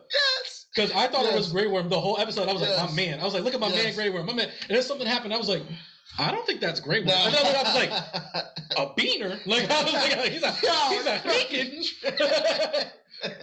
yeah. When he comes on the screen, I'm like, all right. I was like, yo, that's my man. Yeah, like, I was just like, oh. And I'm really hoping things work out to where he doesn't end up being a sucker. He doesn't seem to be a sucker. He seems to be very thorough. Yes. He's Legolas, bro. He's Legolas from he's Orlando Bloom. Yeah, but I mean, he's stuck in a tight place right now. He is. And like, I don't know what's going to happen. And it's weird how the things worked out for the elf dude. Because like, hey, we're going to die if I don't break this oath and completely betray you. And his homie was just like, all right, fam, I'm cool with it. But she was just like, say it again for me. Right. He's like, so you're telling me the lives of all elves are in my hands. Whose hands? Say it again. Right. Or when it was one more time, I was like, slate, and he was like, yeah, we didn't need that table. Yeah. Anyway. He's like, you made that up, didn't you? But yeah, I like his character. I like the what do they call it? Half-foots? No, they're not half-foots. Those are dwarves. Dwarves, yeah. So, but yo, who's my man's barber? Because they did him filthy, bro. Like, first of all, his beard is longer than the hair on top of his head. But it's just like, I was like, oh, man. Yeah, so I like his character, but now it's definitely the Mexican elf, if that's what we're calling him. I don't know his real name. He's Puerto Rican, though. Why is he got to be Mexican all of a sudden? Because I said beaner? You called him a beaner. I thought you knew something that I didn't know. Nah, he's Puerto Rican elf, bro. Or he's Puerto Rican Grey Worm. That's all he is. Or we can just call him Grey Worm or whatever you want, bro. We can call him by his actual character name. We should find that out. But it's like Aldior or Aldor, something like that. But that's the character that I'm following because he seems to be super integral. But he's the guy that's like in the midst of everything. He's about to get bodied because of a white woman, bro. That's what's killing me. You let the unseasoned lead you down the wrong path, bro. Say white woman again. A white woman. Yo, this man went from. Yo, I'm still stuck on that Idris Elba from before, man. But this is like, yo, like, granted, first of all, that whole storyline of him being like in that work prison type deal was over pretty quickly. Yeah. Like it only took like an episode or some change. Yeah. But it's like, yo, they let you go. And granted, like he's a man of honor, like that's his whole thing or whatever. Like I was like, you could have just skedaddled. Right. But it's like he didn't. And like, yo, he let him know. He's like, yo, this is what's happening. He's like, what? I said I was gonna be here, so I'm gonna be here. Right. They got this kid with the hilt of Sauron, which is kind of like the reenactment of the Ring. Yeah, which is pretty crazy. But how can you be so dumb that you just say this thing is sucking your blood into it and then turning into like a flame? Yeah, I was gonna say it's a fire sword, bro. Right. That needs your blood. You don't want to tell your mom about this, fam? Like, you don't want to tell nobody. At first, it was pretty dope. I thought we could sell it and get some, and then it sucked my blood into it, and the fire came out, Mom. I don't. Then some old man grabbed me in the back of the head and was like, "You ever heard of Sauron?" It's like, yo, bro, it's calling you, isn't it? Yeah. I'm like, fam, I don't want no parts of this, man. If you're telling me I'm gonna grow up to be like you, I'm all out. Yeah, like, what are you doing? But yeah, it's definitely enjoyable. It's definitely enjoyable. What about our girl Galadriel? Do you like that storyline? Because like now she got the armies of Numenor behind her. Yeah, they getting ready to ride out. She's tripping. You know, no fury like a woman scorned. And like she is. They killed my brother. Yeah. She listen. She was 2 seconds from glory, like forever chilling. And like, I'm assuming that's like their eternity. Yeah, it's almost like elf heaven. Yes. So like you're literally about to be chilling. Whatever's happening down here is like you're not even gonna know. Could you do it? You are kicking it. Could you do it? I'm out, bro. What if your family was still there? She has no family there. I'm asking you, bro. If my family was there, that's different. Because then I'm not even on the boat in the first place. Yeah. She literally has nothing to come back from other than the vengeance in her heart that she doesn't want to let go of. It's also, I think, the call of duty to just do right. It's like, this isn't right. Like, but hers isn't the Call of Duty. She said it specifically that I cannot stop fighting. Yeah. So it's not about the Call of Duty. It's about the vengeance. But it's not also just fighting, but fighting for what's right, bro. No, it's fighting for the avenging of her brother. But I mean, if you're she don't care about right or wrong. So she done already did some wrong stuff and been conniving towards people to get them to do what she wants to do. She's been very manipulative in some situations. She's a bullet. You got to point her already. First of all, there's so many people I don't know their names. Mm-hmm. So like the dude that's rolling with her in my head, his name is Gambit. Because like I'm like, yo, this dude's a thief. Yeah. I was like, he's got the scruffy look going on. I was like, if he pulls out a deck of cards, I wouldn't be surprised. Make a thorough sword though. That's what I'm saying. When he kicked that sword up, I was like, all right, dude, just do the thorough sword scene already. Right. We know you got one in you. Right. Like just do it so I can actually like your character because I don't 100% like you yet. And then the jury's still out. Yeah, that's like, I don't 100% like you because you still like you were on Numenor for like 3 days and you took one shower. Like you know what I'm saying? Like, there's a lot that bothered me. You got the Black Queen who was who was the shorty from Loki. Yes. And stuff like that. I was wondering where she was from. Yeah. Okay. And then it's like you got the guy who's like her advisor. He's got all the hair. I don't know what his name is, but in my head, he's Odysseus. That's what I've been calling him. I was like, you look like you belong on one of these ships with Socrates and like all these other people. Like he's got all this hair. He's got some plot going on. Yeah. And then I'm trying to think. There's another storyline. You got the elves. You got the dwarves. You got Numenor. The dudes that got kicked off the boat and now they're in the service. Yeah, I think that's probably the least amount that I care about. Of course, I'm just giving you another story. Yeah, but it's just like, like the son who's clearly something. He's something else. But we don't know like if he's half elf, if he's half something. Like there's something about him that something is calling him to go somewhere to be. I don't know if he's gonna be some chosen one or like whatever it is, but. And then there's like the big biracial dude who is like clearly gonna get bodied in this war like pretty quickly.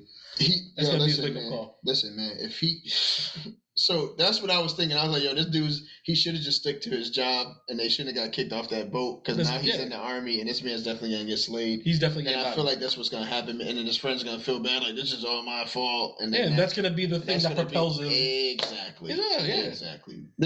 Don't make it easy for your writing. Don't make it easy for your writing. We haven't talked about this other piece because I think it's the most interesting piece. Okay. It's the Harfoots. And what is this old man, bro? Is he a wizard? Is he a sorcerer? Is he a man? What is the deal with him? I think he's like a Gandalf or something like that. Well, wizard. Is that yeah. So I think that's what he is. But I don't think he's in agreement with the other wizards. I think they're just like, we're high and mighty, we don't care. Almost like the gods and Thor or something like that. Like, we don't care about y'all. We'll come down when we need to. If we see y'all walling, we're gonna put you in check. And I don't think he was about that. And I don't know if wizards 100% do that, but it's like clearly he's got some sort of duality going on with him, where it's like this man was a shooting star through the sky. Yes, bro. that's what I'm saying. When he grabbed that girl, she's like, ah! I was just like, mind your business, little girl. Why you always in my business? But she's gonna be the Frodo, bro. She's gonna be the Frodo. No, Frodo is old boy with the thing though. She can't be Frodo if he's Frodo. He got the whole little ring stick thing going on. That kid's getting bodied. That hilt is gonna go with my man Puerto Rican Grey Worm. Nah, he's gonna end up with that hilt. Nah. They gonna get out of there. I really hope, because I don't like that kid.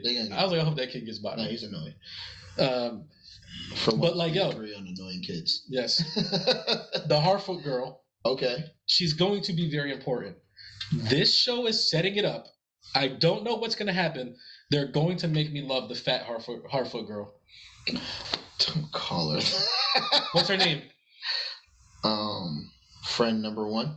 I was going to say, what distinguishes her from the other Harfoot? There's Black Harfoot guy. There's, there's ugly Harfoot lady. And then I was like, there's the fat Harfoot girl.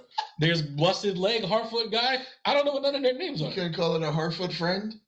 She's literally her only friend. Sure. But she's the Sam. She's Samwise. The one who helps Frodo the whole time, his best friend. Yeah. And I was just like, she started singing. I was like, and she can sing. They're going to make this girl my favorite character. And I was like, she's going to make me cry before this show's over. I can already see it. That's crazy having a big girl that can sing now. She's Adele now.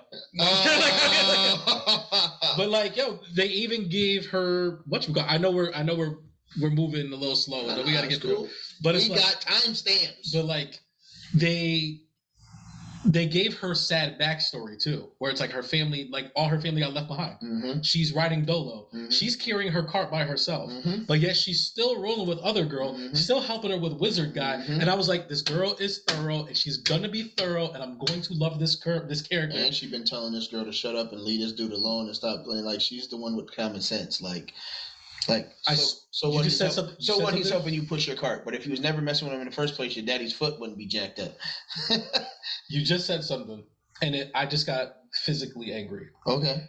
Because I was like, if this is set up where the wizard dude goes a little crazy and Adele jumps in the way and she dies because of this, I might stop watching the show. Like, I don't know if I can handle that because that's not how I want her to go out. That's not how. If she has to go out, she has to go out. I just don't want her to do it like Piccolo saving Gohan. I don't want that. Oh my goodness. Or maybe he does it by accident and she gets upset and then it opens up his powers and he brings her back to life. It's possible. All I know is like Lord of the Rings. They can do whatever they want. They can do whatever the hell they want because I don't know none of the rules of this stuff. You just gotta eat this 2-leaf clover. Is that just a plant though? I don't know what's going on here. There's Balrogs and I don't know where they come from. Orcs are born out of trees. Like, yo, he was breaking mushrooms off the tree. Like, like what? Yo, he housed that wolf too. I was like, those are not wolves. I don't know what that animal is. Yeah, I don't know. He grabbed that joint. And was like, yeah, he yeeted that joint. Was Wolvenus. Wolves. He was freezing his arm in that joint. And she touched it. And was like, ah! I was like, yo, what have you not? Was trying to ice. I mean, it was chilling icy hot in his hand. He was doing the chant from Chucky, like, More, come on, give me the power. Give me. If you don't not the throwback, Chucky. Yo, shout out to Pythagoras because he does that impression. Does like, give me the power, I beg of you. Yeah, lightning does that. That's so crazy. Charles Lee Ray. Yo, that is hilarious. But it's just like, yo, this man is listening to each other as kids. All right, we digress. That was really special. We digress. All right, last but not least, we have House of Dragons. I did not watch the last episode. Is House of Dragons the best episode on the show, right? Best show out right now? Now that Cobra Kai is done, is it your number one must-see show? No, because Abbot is back. Damn, we didn't talk about Abbot. Would you rather talk about Abbot instead of talking about House of Dragons right now? Yes. Let's talk about Abbot. Let's go Abbot, boy. Like, that show does not miss, bro. Yeah, listen. It does not miss, bro. Abbott Elementary is truth. It is truth. All the awards I'm not saying the truth. I mean what I'm saying. I didn't use the word. This show is truth. I love it. I love this show. This show got you speaking like Caesar from Planet of the Apes. Yes. Show is truth. This show is truth. I love it. I love it. Wife. I love it. My son. I love where it's going. I'm. You gotta keep going. That was the last one. No. Cat. You lied to me. That was it. But listen, they picked up right where they left off. I love the new Janine and her not having it all together because of the breakup. I love Everybody Hates Chris not having it together because now he's a full-time teacher and he's overthinking stuff that he think is simple, but it's really not. Barbara does not miss, bro. And why is Barbara looking like she's like 40 years old now, walking around with new outfits and everything, man? Like, bro, you done went up here and won this award and was looking young, and you was like, you know what? This new season, I'm changing my wardrobe. Y'all not making me look like old. We're going to keep this wig to make me look old. Right. But everything else is like, everything is fit, baby. Listen, Barbara was like, listen, man, I'm going to be the next thing they talking about in these chats. So Barbara showed up. So I was just like, yeah, I love her character, and I love the fact that she's still having those heart-wrenching moments. That's what I'm saying. Is like, oh my God, bro, she's so good. She was just like, I told so-and-so how to allocate some of these funds to school, and I got a ramp because I have a handicapped child coming in. And you're immediately, once you see that ramp, is like, yes, what is not going to work out for her? Right. And you're just like, oh. Right. And it's just like the whole episode is around making sure that kid has a good first day, gets up the ramp, he has his I'm about to cry desk. She couldn't find the desk. The funding couldn't get the desk. They couldn't find it anywhere. Then she comes in the room, and what's sitting there? Gregory found her a desk. Right. And then when she pushes him into the desk, it's just like the best feel. Like, we all had that teacher that wanted to educate you, but really cared about your well-being, and that is Barbara. Like she almost cried, and the kid was just like, "Oh, I got my own desk." But yeah, that's like literally crying, like, you don't know what it was to get this desk, boy, and now that it's here, it's just like I'm so happy for us and you and our learning environment that they're going to have this year. You need a minute? I'm just saying. I told you it was going to get me. I got you. Like, I'm sorry. I was just saying, the tears just go, no, y'all can't see it. Sorry. It's just feels. She does such a great job of like conveying things with just a facial, just the way that she just moves her face, just a little, and you're just like, she got me. And it's like, I don't know if that's what it is like she reminds me of like a teacher I've had, because like I feel like I don't have a lot of very memorable teachers. Like I remember like classes and things like of that nature, but like there was never like a teacher that set the world on fire for me. Mm-hmm. But I think like us working in the schools is like she embodies the type of teacher that we've seen, where it's just like you. Shout out to Mr. Fudge, Miss Fontaine, and Mr. Cabot. Boom. But it's just like the teacher who very easily could have been beaten down by the school board and everybody higher up. Mm-hmm. But it's like she's here to do a job, and like she's going to put forth everything she can Mm-hmm. for this job. And it's like all you want is for things to work out for her. Because then you see like there's a couple times she got mad fed up at Janine. She's like, I'm not even doing this year. Not this year. But it's like, Janine has this scene where like they're getting ready to tow her car with the boot on it and something like that. She completely falls apart. Even tries to drive off with them. And you're just like, Gritty doesn't even say anything this episode, and Gritty's thorough in this episode. Yes. Yeah, he is. Yes. Like you're just like, yo, man. Jacob is thorough. I love the host showing up and they're tailgating for the Eagles. It's like this is Philly all the way. Because then, like, you would think it would just be like it's a cold opening, right? Mm-hmm. It doesn't matter. Mm-hmm. But then, like, when Janine gets the boot on her car, she's like, the only reason my car is over here is because of this stuff. Right. And it's just like, you're just like, oh. And it's like Ava, granted, she's like, she doesn't really care for Janine, but she's not like actively trying for the most part to like make her life a living hell. Right. But it's like even when she's not trying to make her life a living hell, it's like she's making her life a living hell. Right. Right. I love it. What is the redheaded teacher's name though? I don't know. But she's super on point like all the time too. Like and she has a merged class this season. She does, and it was just like second and third grade. You saw how many times have they been there? It was like, oh, by the way, we have to add some kids to your classroom, Mm-hmm. and she's like, how many? And they're like 10, and she was. Oof. Mm-hmm. And she was like, any problems? She's like, nope. Because it's just like, that's just what they do. Yep. It's what they do. Yep. They take it for what it is. Whatever the award is, give it to Abbott. Just give it to Abbott. Because they don't miss, bro. They don't miss. Nope. And I meant to tell you, like, I had a friend over, and it was like, they're trying to vent about some stuff. So I'm like, let me put on something in the background. And I didn't realize that Abbott was on HBO Max. So I put Abbott on in the background, and like, they're talking to me, and I'm like, yeah. And it's like it's the first time that I rewatched anything, and then like she literally said something right there. I was like, oh, sorry. I was like, no, I heard you though. I heard you. Like that's like it was tough, bro. I'm like, this show don't miss. No, not to clear, I'm not listening to you right but now. I'm listening. I was listening. I'm listening. Like, I can repeat everything that you said, but I'm very much more invested in this than I'm invested in this. I hear you, but I ain't listening. I hear what you said. I hear the words that are coming out your mouth. House of Dragons. Did you have anything else to say about Abbott? So no. So I just want to make sure I may be caught up. They haven't this. I remember you telling me this last episode was going to be the last episode of them as young people, and the next episode is them older. The episode 5 is the last episode with them as the younger versions of. So I'm caught up. I did watch that episode. They had the wedding.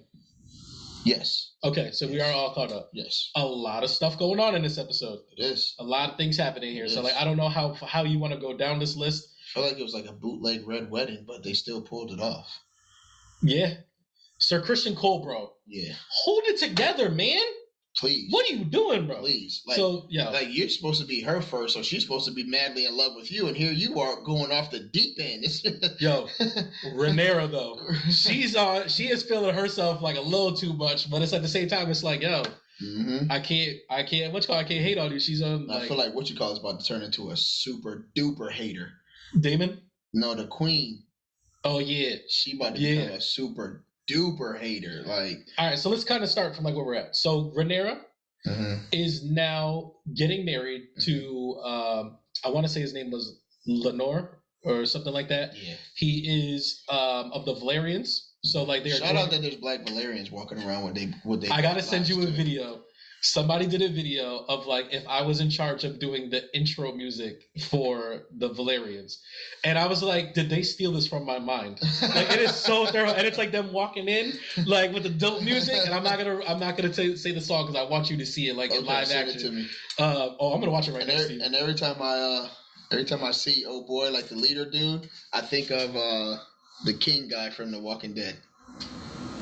Ezekiel. Yes. Because they have their whatchamacallit, the wigs on the Valerians are wild. Yes. I'm gonna play this for you right now. Like we're gonna do this. I want to see a reaction. You found it already? Oh, because I sent it like pretty recently. Oh, so you didn't find it already? Big. It's right here. Like I'm literally looking at it right now. Okay. But I want everybody to see your reaction on YouTube.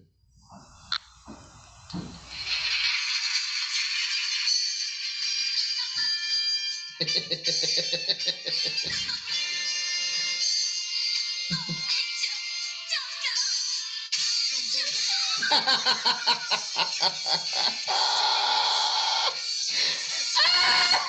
so fitting. It's so fitting. Look at what they walking in. I really need it. Look at him standing up. Look at him standing up. Please send that to me right now. It's like I don't know how I could like something more. Yeah. I kid you not. I had told somebody like when I get married, that's the song that I want to come out to when they're like Mr. and Mrs. Joel Carter Gina. I want them to play that like I think it's so hard. And when I saw it, I was like, did they steal this from my mind? Like it's perfect. Yeah. Perfect, bro. Yeah, that's fire. So, but she's marrying the young Valerian, so that way they can join the two houses. Mm-hmm. We learn that the son or the king or the new king or the he is gay and he has a lover. Rhaenyra figures this out and she tells him, she's like, yo, listen, let's do this for our parents. Let's do this. Like, you know, we have to fulfill our duties. Right. I'm gonna have to, you know, get a baby, like all this other stuff or whatever. But you do you. I'ma do me. And when she says I'm gonna do me, she's talking about Sir Christian Cole. Yes. She tells Sir Christian Cole, and his immediate thing is like, yo, but like, why don't you just like run away with me? Like we can have no names. We could be on the farm. I could take care of you. I'm a princess. Yo, he's like, I'm gonna cut oranges. I was like, cut oranges? People cut oranges for me. You getting cut out of this right now, out of this coochie. What are you talking about, bro? What are you talking about? I've never in the history of niggerdom seen somebody blow a bag the way my man Sir Christian Cole does. He wasn't with the entanglement, man. So then they get to they get to this wedding, and whatchamacallit, like, what is his name? Well, I'm gonna call him Leon the Valerian. His name's Leon because it's like it's a dope name, and I think it's better than whatever his name actually is. Okay. So Leon is at this ceremony. His lover shows up. And it's like, yo, Christian Cole is burning a hole through Rhaenyra. Yes. Anybody that looks over is like, yo, what's good with your man? Right. Why is he And tripping? people are starting to do that. So they're very excited about this arrangement. Like they're like, yo, like this is better than what we could have hoped for. So then they scan around and he's like, yo, it's definitely him. So he goes over and tells him, he's just like, yo, man, like this is dope and all, but it's really dope for us because like we get to do this. And for some reason, so Christian Cole loses it, kills this man with his bare hands. Murks him with his bare hands. In the middle of this ceremony. Built that man's face in like a watermelon. Like, and then they have to have the ceremony. My man's frontal cortex is still on his shirt, and they're having the wedding ceremony. My man's forehead was here, his nose and jaw was down here. It was crazy. And he goes outside getting ready to commit seppuku, to take himself out. Yep. And the queen comes over and is like, hold up. We don't know what happens, but it's like, she's just like, she's scheming. I'm keeping you around for a reason. She's scheming. Yeah. She's definitely scheming. But it's just like, yo, let's talk about Sir Christian Cole for a second. Like, bro, how could you blow a bag that crazy? You telling me that I'm one of the highest knights? Brother was sprung. Yeah. I'm one of the highest knights in Westeros. You telling me that like you get to be the queen. I can be your guard or like whatever, but it's like I'm still smacking cheeks, and it's like all you doing is pretending to be married to this dude, and it's like, yeah, if I get you pregnant, you could just say it's his because like no, he would have had to put a real baby in it because that brother's black. That brother came out looking like. Let's talk about the baby came out looking like Logic, like they wouldn't deny, like you know what I'm saying? Nah, that baby came out looking like old boy from Shrek that was trying to get Fiona. It's gonna be an issue. Lord Farquaad? Nah, the other dude, the one with the good hair. Oh, okay, Prince Charming. Huh? Prince Charming. There you go, Prince Charming. That brother come out looking like Prince Charming. There's gonna be an issue, man. So nah, that brother he need to have some coarse hair. Need some. He was gonna come out with the white dreads already. The white dreads. If he don't come out with the white dreads, then he's gonna fuck in the club, shaking my dreads, smoking these nose like Johnny Cage. Like, who white baby is that? That baby is from the mountains of Caucasus. Shut up, Cat. Cat, come on the show. We'll be your guest. 100%. Like, yo, because he's got some tea to spill on Tiffany Haddish. But anyways, so like Christian Cole blows. I've never seen somebody it's like the equivalent of Deshaun Jackson running to the end zone and then dropping the ball before he gets to the end zone. Like backwards. It's just like, bro, like you couldn't have fumbled this any more crazy. So then we're kind of done with Christian Cole at this point in time, right? Mm-hmm. Damon. Who's Damon? Damon is the brother who's wilding. Oh yeah. You are about to swallow your niece on this dance floor in front of everybody, bro. In front of the company. The whatchamacallit. After you just murdered your wife. The Valerians are looking at you like, yo, what are you doing? After you just murdered your wife. The dude who's the family of the wife, he pulled up on him and was just like, I know what you did, bro. Yeah. That's all he really said. He didn't threaten him, like nothing too crazy. On site after this. He said that's all he said. He was just like, yo, I see you. On site after this. You might not, because I think he tells him too, he's like, I don't even know who you are. You don't know me. You gonna get ready to know me. I'm gonna eat this turkey leg. I'm gonna eat these greens that's out here. I'm chilling. I'm gonna sip on this mead. Just know I'm on your ass when this is over. I'm on it. And I feel like he's 100% gonna be on his ass. Of course. Killed that man's sister. Yeah, so there's that. But I was just like, yo, the whole time, like, I'm like, yo, they're on the dance floor looking crazy, bro. Crazy. If it wasn't for Sir Christian Cole wilding out, everybody would have been like, yo, what's up with that? The stories are true. Yes. The stories are true. The stories are true. That's what they would have said. And this wedding's a sham. Are you familiar about like what happens in the future with a lot of the characters? No, don't tell me. I'm not going to. I was just asking if you were. Why do you know? Because they talk about it in Game of Thrones. You mean like the original show? Yeah. Like they've discussed Rhaenyra Targaryen, Aegon, like they've talked about all of them before. Like we know what happens with these characters. Let's talk about it off screen. I'm not going to talk about it.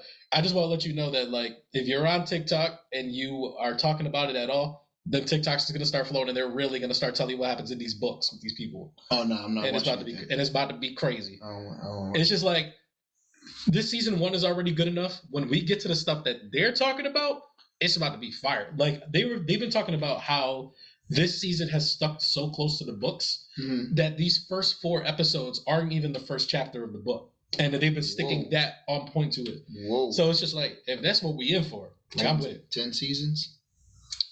I'm with it. Game of Thrones, we got 8 seasons, right? I believe so. Yeah, we got that Cheeks last season 8, everything. But yeah, so there's Rhaenyra, the king, Viserys. The OG that's dying of body lesions or something? Yeah, so like my friend thinks it's AIDS. He's a goner. She thinks it's AIDS. Whatever it is. And she's an HIV expert, so I'm gonna take her word for it. But like as the episode ends, like he literally starts bleeding from his nose and passes out. So he's definitely on his way out. We're getting ready for a time skip, so I'm gonna assume that he's not even gonna be there. Which makes his wedding even more important. Well, that's why they really sped it up. Right. They were just like, yo, let's get to it, because they were supposed to get wet. They weren't supposed to get wed that night. They were supposed to be the next day. Right. This was supposed to be just the opening ceremony for it. So yeah, man, it is what it is. I'm here for it. All of the memes about him, though, where it's just like, yo, could you imagine this girl being your wife, this girl being your daughter, this dude being your brother, and this man being your best friend? I'm like, yo, this is the worst. Granted, I don't want to say that he's solid, like, because we saw him in the first episode. He made a real shitty decision. Who's that? The king. Oh, yeah. And his judgment calls have been crazy. But it's like, you can see that he's like trying to do the right thing sometimes, but it's just like, it just doesn't work out that way. Like, you know what I mean? I think all his decisions he's making now have selfish intent behind them because of the first decision he made that was wrong. 100%. And he's making so many mistakes trying to fix the first mistake, and you can never do that. Yeah. Yeah. But it's like I said about like talking about the show in general. It's like, this is what Game of Thrones is. Yes. It's your decisions usually are the important thing. It's like the choices that you make is gonna be what you call it. Everything comes back around. I think it was pretty dope seeing the Iron Throne. Yeah. And maybe it's just me, but I feel like because this is the prequel to Game of Thrones, it seems like there's less swords in the throne. Well, when Daemon kills the crab guy, he throws them out and he goes added to the throne. Right. So like, yeah, there absolutely is less swords on the throne. I'm trying to think if there's anything else that took place, because this was a pretty self-contained episode.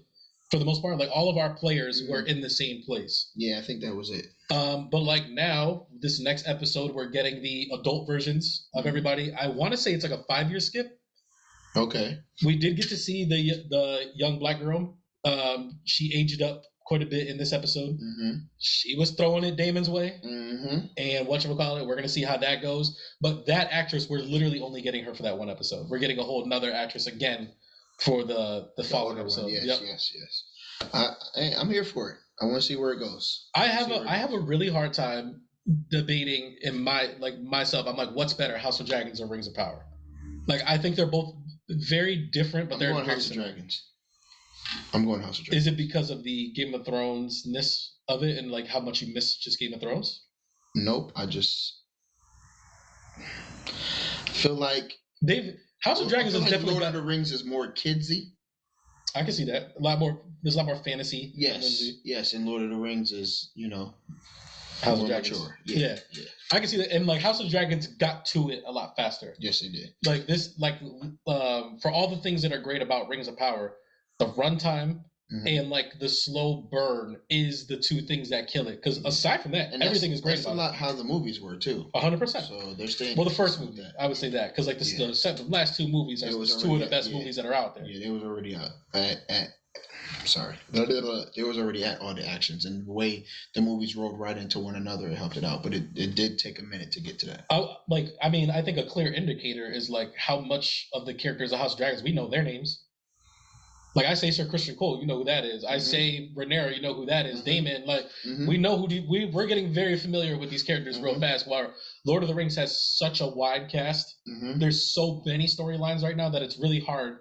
Like I said, I'll be quick to be like the elf dude. Yeah, we have two characters that are our two favorite characters. We don't even know what their names are. Right. I want to say his name is like Turin. That's what I mean. But there is someone named Turin. I don't know which one it is. But both of these shows are fantastic, and I'm glad that they're both on separate nights because Rings of Power is on Amazon Prime on Fridays, and House of Dragons is Sundays on HBO Max. There you go. We have another episode tomorrow. All right, let's move on over to this popcorn Papi. Don't stop, pocket. I'll have a movie tomorrow. I watched The Samaritan. Okay. But you did go see The Woman King. I regret that I haven't seen it yet because I have heard raving great reviews about this movie from people other than me, or is it just me this time? No, I've talked to like 7 people who've seen this movie, and then there are other people who are online like this is the greatest movie ever. So I believe it's number 1 right now. Well, yeah, that doesn't. They say that about every movie. Yeah, because every movie at the time is number 1 for like a week. Right. The number 1 movie in America. You was here by yourself, man. Yeah, nothing else came out. First in line. Yeah. Right. But I'll leave it to you. I have some reservations. Okay. So I think one of the first things that we have to get brought up is the controversy that's apparently surrounding this movie. I was very unaware of any of it beforehand. That part. So the movie is focused on the Ogoye tribe, which is run. It's a monarchy, so it's run by a king, and the king has many wives that live with him. And this movie focuses on the Ogoye warriors, which are this female warrior tribe. They're pretty much like Amazonians. They're in Africa, and what happens is, or like what's been happening is, any sort of interloper or anybody that tries to like raid their camps, or like anybody that they're in war with, when they defeat them, they then put those people up to the slave trade. So like that was like a big thing, was like apparently people are just like, yo, why are you supporting this movie that's about these female slave traders for the most part? Like they were very much in the slave trade. They called them traffickers. They were traffickers. They were big time traffickers like in this point in time. And apparently not only that, like they were very brutal. This movie, I feel like it's giving so much of the movie away, like just having to talk about it, because it does take away like a big chunk of like the mystery or the element of surprise of this movie. If you read, you should know. But that is a part of this movie, and it is kind of like how they overcome the trafficking aspect of it.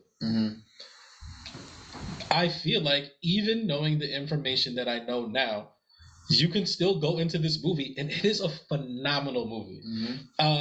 This movie was so good that I came up with a new thing where it's like we have the nasty scale and we have all this other stuff, but like I also wanted to throw out movie, like a must-see movie. Okay. So far this year, I only have 3 must-see movies, and this was the 3rd one that's added to it. Everything Everywhere All at Once, Top Gun Maverick, The Woman King.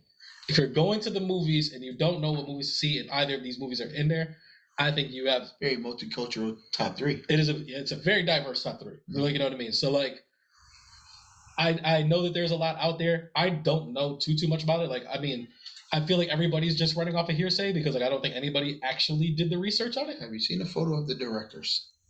So the directors of this movie are 2 white women, 2 of the unseasoned, which is another thing that is like, it's kind of giving me pause on like maybe a lot of this is true. I'm not even saying that it's not true, to be honest. I'm just saying that like I feel like knowing even that like you can watch this movie and like even if it's a dishonest portrayal, it's still a great portrayal like in general. Hidden Figures is a great movie. A lot of the things that happened in that movie aren't what happened in real life. There was no Kevin Costner smacking the sides down like the white savior movie like they give you like in all these movies. It's like, yes, a lot of these movies had that. Remember the Titans, like a lot of that stuff that happened, or a lot of the chunk of that movie is like a lot of these things didn't happen either. A lot of these white coaches still weren't really about like what was going on, no matter about all this stuff. Coach Carter, like all of these movies have these things like that. Because these movies don't get made by black people, they get made by white people. So in order for them to ease their guilt, they have to put a white savior in these movies. And it's like that's all it is. It's like this is just another version of it. But if you look past all that, there is no white savior in this movie. This movie is a black female-led movie, and every single one of them is fantastic in their own right. Okay. This movie is phenomenal. I think it needs to be seen. I think it's a great action movie, and I think even when it's not in the action parts, where it's just like they are literally a tribe of like at least 50 to 60 women, and like they are just raising themselves and they are teaching them like what it really means to be a woman, and not like what a man tells you what a woman should be. Rumor has it Lupita refused the role. She did not refuse the role, but she was initially supposed to be in the role.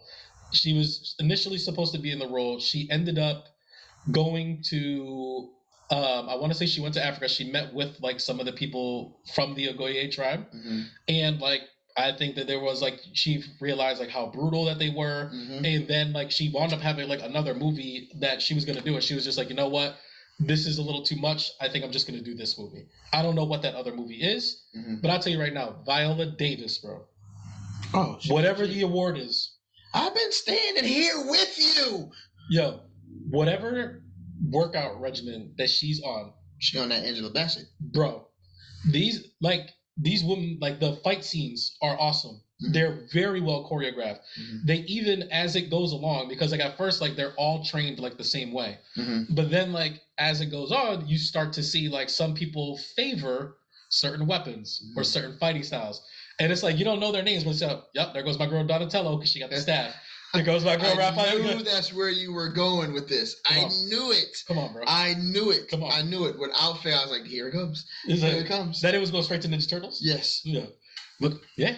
Everything comes back to the Ninja Turtles. Like, come on. Like, let's be honest. So you're saying aside from the controversy of the depth of the history and I guess the historical inaccuracy of the movie. Yes, and because of the directors, you're still saying that it's a movie that's worth watching. Absolutely. I've had a hard time. I feel like I talk about me crying on here all the time, so it's not that big of a deal. I cried 4 times in this movie. Like there's so many just things that happen, and it's like Viola Davis is so good. This young actress that they got in here, she's kind of like, because you get it from all angles. You get Viola Davis, who's the leader of the army. She's a bit older. You get like the lieutenants that are kind of like underneath her, where it's like, you know, they have to train these new upcoming warriors. And then you have the young girl who is a new up and coming warrior, and she's trying to be in the army. Okay. And stuff like that. But it's like, it's almost like get to fight. She does. And boy, she does. Boy, I don't know who this young girl is. She's going places. And she's another one where it's just like, I don't know what superhero movie they're going to put her in. She's going to be in something. Did they already pick somebody for Ironheart? Yeah, she's already like been well into it. Okay. Yeah, like she's in the trailer and everything. Like she's already there. I haven't seen it. From Wakanda Forever? Ironheart was in Wakanda Forever? She's in Wakanda Forever, bro. Like she's literally like making a suit of armor and knocks the heart shape out of like the metal. I do remember that. But like this girl is going to be poised for something at some point in time. The acting, fantastic. Mm-hmm. Action, fantastic. Mm-hmm. The story, fantastic. I have one complaint about this movie.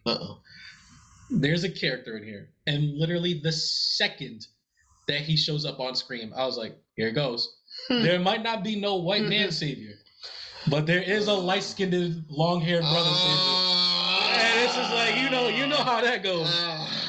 He shows up with like hair big and curly. He dressed like a European. I think they're from Brazil, but it's like he's a slave trader. He's a black slave trader. He's biracial, stuff like that. And he shows up, hair all puffed out, like all stuff like that. And like the young girl, like that's one of the things is like there's a oath that they need to take, and one of the oath is like they will never have a husband. They will never bear any children. Mm-hmm. The only they're not even like part of like the king's harem. Like the king has many wives, but it's like the wives are very separate from the warriors. Like you are either a wife or you're a warrior or you're one of the people out there. Okay. Like that's the only reason you're allowed even in the castle walls. Okay. And so like this young girl, she wants to be one of these warriors, like because like her backstory is real messed up, and you go through that journey with her.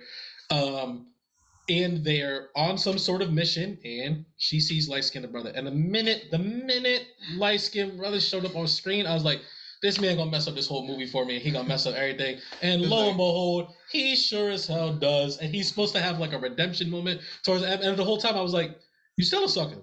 I was like, it's almost like a too little too late type of deal. It's like, you had your chance, bro. It's like old boy from Fresh Prince. Which one? The light-skinned brother. They showed up hitting on Aunt Viv. Oh, Michael Ealy. See, you said Fresh Prince. You meant Bel Air. Bel Air. Okay, yeah. You're right. Michael Ealy. What's I'm concerned is they come back for a second season. I ain't heard nothing. I haven't heard nothing. A damn thing. I haven't heard nothing about nothing. I don't know. But we digress. Go ahead. I'm sorry. But yeah, it's kind of like that because then like like Viola Davis and them are like, why are you talking to that boy? We seen you looking at that boy. Don't look at that boy. And the whole time I'm like, please stop looking at that boy. But then at the same time he comes around like real like Prince like. Like why is this a signal? He's like coming through a waterfall. Like why do they have you here? Why is this a symbol of his countenance? Yeah. Because I did this and everybody instantly was like, oh, he's one of those. He's one of those. Just imagine Dave Chappelle when he's doing the Prince and he's like and to this man is, and he's just like, I can take you away from all this. And it's like, no, bro, go. We can cut oranges. Not to cut oranges. You are literally selling black people to white people. And you want me to roll with you? Right. I'm telling you, like, I'm not even going to go through the whole list. It's a full price movie, and it's getting the big, nasty must-see tag. If you're going to see a movie, and you're like, what do I watch? And you haven't seen The Woman King, please go watch this movie. Okay. I feel like I might see it again. That's how good it was. Maybe I'll go with you. Let me know what it is. I'm going to talk to you. All right. Usually do.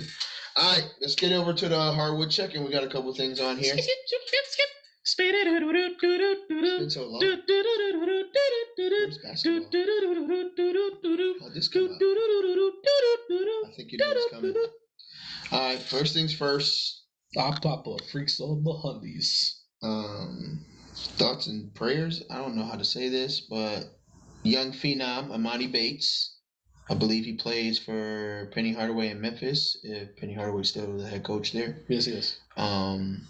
Recently got arrested on a gun charge.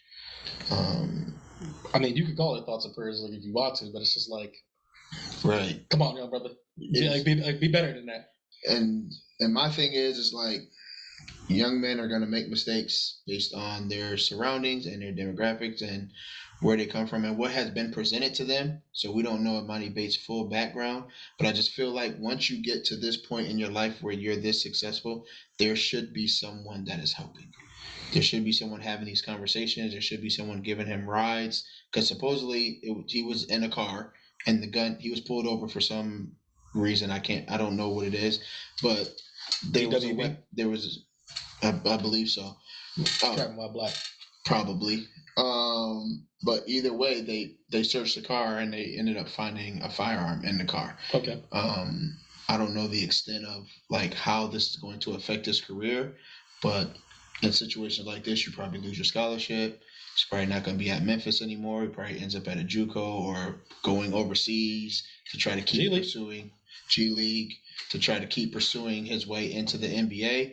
But again, it's just like, for me, it's just like, when you're recruiting a kid and you get him to come play ball for you and you meet his family and you see where he comes from, and I'm not saying that he comes from a checkered past and he's from the super hood where things is going wrong, but it's like super hood, not the regular hood. Right. It's hood. Like you have to understand when you're bringing in young men and what type of guidance and leadership they need around them. And I feel like this is something that could have been avoided if somebody was checking for him more often than what they were. And it sucks. It really sucks. Now, if I'm not mistaken, I've been hearing about Emoni Bates for at bare minimum like the last 3 years. Mm-hmm. Like pre-COVID. Like he's been like the new it kid. I've been watching this kid since 7th grade. That's what I mean. It's like what I'm saying is like the road has been paved for him. Yes. And like when the road is paved for you like that, and it's like people are people. People make mistakes. Mm-hmm. But it's like there's also like the aspect where you're just like, come on, bro. Like don't fumble this thing. Like it's there. Like I don't want to say because like it sounds like wrong place, wrong time with the wrong people. Mm-hmm. But there's also like this you have to be better. Like you don't think that because everything's paved for you that like you can't mess this up. Right. Because we've seen people mess this up. Right. And it's just like don't do that. Right. And I'm not saying it didn't. I think a conversation should have been had with him about that in depth to the point to where you know he understands what you're saying. Right.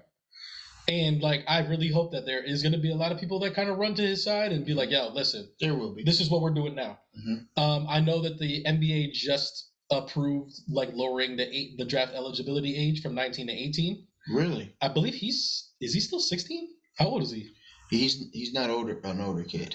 He's probably like, no, wait, but he's in college now. Okay, all right. Yeah, he's at Memphis, bro. And I think this is his second year at Memphis. Okay. So it's a good chance he's like 19, 20. So like for all intents and purposes, they can literally shut him down for the rest of the year and just be like, hey, he can just enter the draft. Yes. I think like depending He's 18. Wow. He's 18. Okay. Wow. A lot of people were saying the reason why they lowered that rule is because they wanted him and Victor Wembanyama. Like that's the one that everybody's trying to tank for right now. Mm-hmm. Just in case you were wondering, Ohio State put up 52 tonight. Boom. Sorry. I wasn't, but it's all right. But it's just like, yeah, I hope that it was just a mistake and this isn't like something that mars his career and that like, or he isn't like, you know, trending towards that lifestyle instead of doing what I don't want to say what you should be doing because like you don't want to tell people what to do, but it's like it's so hard sometimes when you talk to younger people to be like, I don't think you understand how difficult it is to find something that you not only love but you're good at, and people will give you an obscene amount of money for it. Mm-hmm. Whether you're not even like in love of basketball like that, it's like you are so good at it that people will throw this stuff at you so that way you can do the things that you actually want to do. Right. And it's just like, we don't want to see anybody squander that type of opportunity. Right. So it's just like, I really hope that this is just a blip in the radar. And like, you know, as details come out, like we find out like it wasn't his, someone else steps up, says it was theirs. And like it kind of just gets swept under the rug. He has an amazing season at Memphis and we see him being one of the top draft picks in the next draft. I'm hoping the best too. That's what I'm saying. I'm hoping the best. What is it? Praying for the worst, but hoping for the best? How does it go? Expecting the worst, praying for the best. Praying for the best. Thank yes. And moving on from that, Nia Long is single. Nia Long is not single. I mean, well, she is. I don't know what you would call it. They're very much in a relationship, bro. Oh, okay. Like she's not single. Sorry, Ime Udoka is just suspended for the whole season right now for an inappropriate relationship that he had with a Celtics staff member. I think he was overpenalized, and I don't think the relationship was inappropriate. So that's what a lot of people were saying at first. Like even Matt Barnes, pretty famously, he came out and he said the same thing. He was defending Ime. Mm-hmm. More details have come out, and apparently that's not 100% the case. Okay. And so like What it sounds like is the relationship at some point in time was consensual. It was whatever it was. And Celtics front office had heard about it. They kind of stepped to him. They told him like, "Yo, listen, this relationship is inappropriate. All this other stuff is inappropriate. We need you guys to like cut this out." He knew about this. This was like in the middle of last season. Mm-hmm. He kept hounding this girl, was harassing her. She said that she didn't want no parts of it no more. He was still coming around. He was still trying to give her gifts, trying to come around, sending her texts, really like all up in like all her boots. And like the NBA found out about it because like I said, the Celtics already came down and they were like, listen, we did our disciplinary work. Mm-hmm. Everything should be all set. So when the NBA comes, they know we already handled this. Mm-hmm. So now we're supposedly already handled this. Now they're coming to do their investigation. They'll be like, oh no, you did not handle this, because now it's not only is it still going on, but he is now going to the point where he is harassing this girl and all this other type of stuff. So now that is why he's. So why do all the other reports said that they were in a consensual relationship? Because that was the initial report. Like I said, like the further like investigation that had come out about it, because they had to penalize him first. So when you penalize them, you give the initial report, but then like when you actually dig in to what it is, it's like that's the other stuff that happened to come out of that. Okay. You know what I mean? Okay. And if that is the case, because obviously we were not there, like the reports are whatever they're going to be, like she has her side of the story, he has his side of the story, then there's the truth somewhere in there. I know we talked about Sir Christian Cole fumbling the bag. Oh, yeah. Bruh. Oh, yeah. Bruh. Oh, yeah. You trying to tell me you were on a team that was just in the NBA Finals. Oh, yeah. You were like, people were talking about you as one of the 5 best coaches like in the league. For sure. They whatchamacallit, they reload, they get Malcolm Brogdon, they bring everybody back, they get Danilo Gallinari, granted he got hurt. You know, the Kevin Durant rumors kind of puts like a kibosh on like a lot of stuff or whatever. But for the most part, you guys were going to come back, if not the same, stronger than you were last year. All accurate. You know what I mean? Now you do this. So that means now his assistant coach from last year is now coaching in Utah. So that means whoever your assistant coach is now isn't the guy who runs your system, does all this stuff, knows it all as well. So it's like now the Celtics have this level of uncertainty in their team-wise. Second to that, Nia Long, bro. Get closer. Nia Long. You fumbling Nia Long. Yo, Twitter was having a day roasting. Oh yeah. Oh my goodness! Like we were talking about Chosen's approval rating being very high in the black community. Nia Long's approval rating for a white girl, the unseasoned, a snow bunny, a Targaryen. That's what you call it. You might have tarnished. Like you want to talk about you fumbled your career, you fumble in your personal life. Who knows what ends up happening like in the future? Like because if you're getting suspended for a whole season, like are you getting blackballed now? She's not getting another coaching job. Not a head coaching job. This brother's gonna be coaching at St. John's next time we see him. A head coaching job. You got to think, if you're the AD at any program at like a D1 college, you're like, no, because I don't need this happening here. If you're an NBA coach, you're like, no, because I don't need this happening here. Even though you know there's owners and GMs out there doing far worse. I'm gonna say something real quick. Like I agree with what you're saying, but it's just kind of funny, right? When you say that, you're like, why would any college like let you do that? How many coaches and stuff that we know, or how many stories have we heard of them doing stuff to these little boys and they still get their jobs back? I'm just saying. Question. I just wanted to say that real quick. Great question. But like, granted, like this woman's an adult. Like, you know what I'm saying? It was consensual for a period. So like, let's not put this out there that like he's a sexual predator to the extent of messing with young women and stuff like that. But it is just like bro, like you create a hostile work environment now. And it's like, that's what they're going to throw on you forever. It's just like, yo, can't bring this dude in. He does this. Granted, there's a team out there that they don't give 2 damns. If you're going to bring us to the finals, like we're going to figure it out for you. None of the players I've heard so far have spoken out. Okay. So like, I don't know like what Jason Tatum, Jaylen Brown, or anybody thinks about that. But it's like, now that's what they're going to have to answer for this whole season. Maybe he ends up in Brooklyn. I don't know about all that. KD wants Steve Nash gone anyway. Wow, what if this was Kevin Durant was the one that leaked the report and like he's just like whatchamacallit? He's like the Celtics beat me so bad in these playoffs that I gotta tarnish their whole legacy. You thought Russell Westbrook was tarnishing the whole, or not Westbrook, Damian Lillard tarnished the Thunder. I'm gonna show you what I'm gonna do to these Celtics. You gonna sweep me? You gonna sweep me? I'm sweeping the whole front office. Shoe program at Pelican Bay. Pelican Bay. It's really going for Denzel. Don't do the list. Shoe program at Pelican Bay. What rule is it says I got to like you? All right. I mean, got your food? Got my food in your belly? Got a roof over your head? Roof over your head? Food in your belly? Clothes on your back? Right. Think I do that because I like you? I mean, like, this whole situation sucks, right? Yes. And it's like, I know that we're laughing, but it's like, we shouldn't really be making light of, like, this sort of situation. It really is unfortunate on all events. Like, yeah, you know, what like you shared was new information for me. So, the reason I said the penalty was too steep because it seemed like even though his infidelity was wrong, yeah, if it's a consensual relationship between him and another adult, why is he being suspended for a year? Because that's what when I first saw it, I was like, so this man cheats on his wife and he gets suspended for the season? That don't make no sense. Right. But then, like, as more details start coming out, it's like, oh, I see. They got you, bro. Mm-hmm. Like, you know what I'm saying? It's like they got you on all fronts. Dead to rights. But it's like, it's unfortunate for his family. It's unfortunate for the Celtics organization. Mm-hmm. And, like, I hope that this story ends up, like, not being true. And, like, or if it is, that he's remorseful and he does the work needed in order to, like, rebuild all the things that, like, he's somewhat tarnished. Mm-hmm. But it's a shitty situation all the way around, bro. It is. It's good. Like, I know it's weird to paint it in, like, the Celtics fan type of thing, where it's like, oh, if you're a Celtics fan, like, you got to be upset. Because it's just, like, I feel like if you're just anybody, this whole thing is just like, damn, bro. Dang, who coaches the Celtics for a year?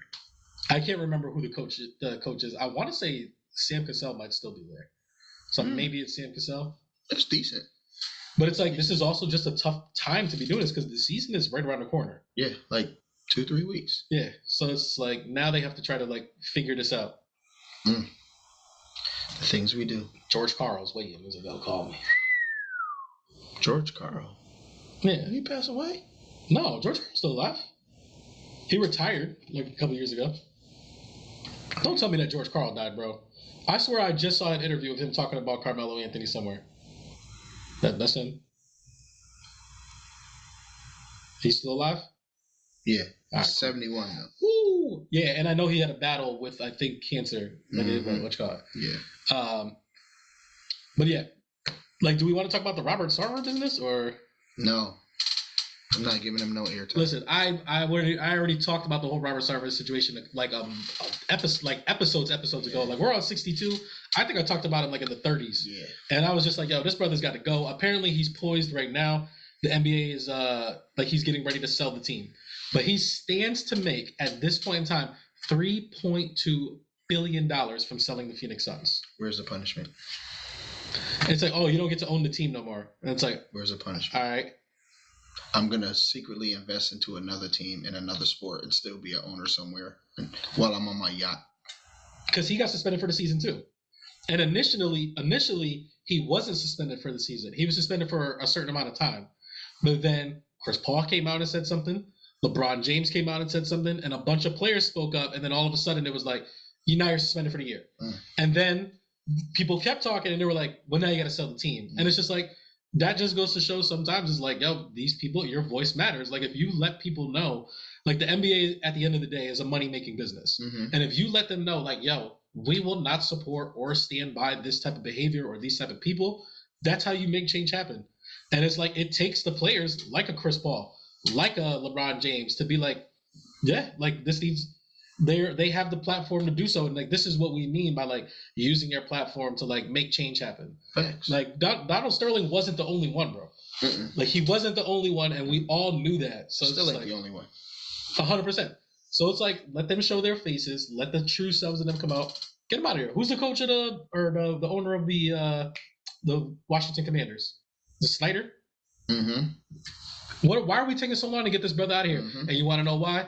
because it's the NFL, and the NFL, the players don't have power like the way that they do in the NBA. Their voices don't matter as much in the NFL. And it's like they will not come together to make things truly, truly happen. The John Gruden and the Urban Meyer things, like that happened because the people got a hold of all that stuff first. But when the players start getting involved and you start talking about like, we won't play, we won't do this, when you really stand up and put your foot down, that's how you make change happen. And that's the reason why the NFL suffers the way it does, even though it's the most money-making sport in the world. But it's like they have like the least power of anybody in there. It makes no sense. Thanks. Well said. I'm not about to follow that up. Do we have anything else for basketball? Ooh, nope. That's it. Man, get out my way. Watch out as I come through. Busting in your line, cracking numbers in two. When I bring the pain, man, what you gonna do? Lace up your cleats or get shook out your shoes. So clean out your locker. I'm out to get you. It's time for the Blitz.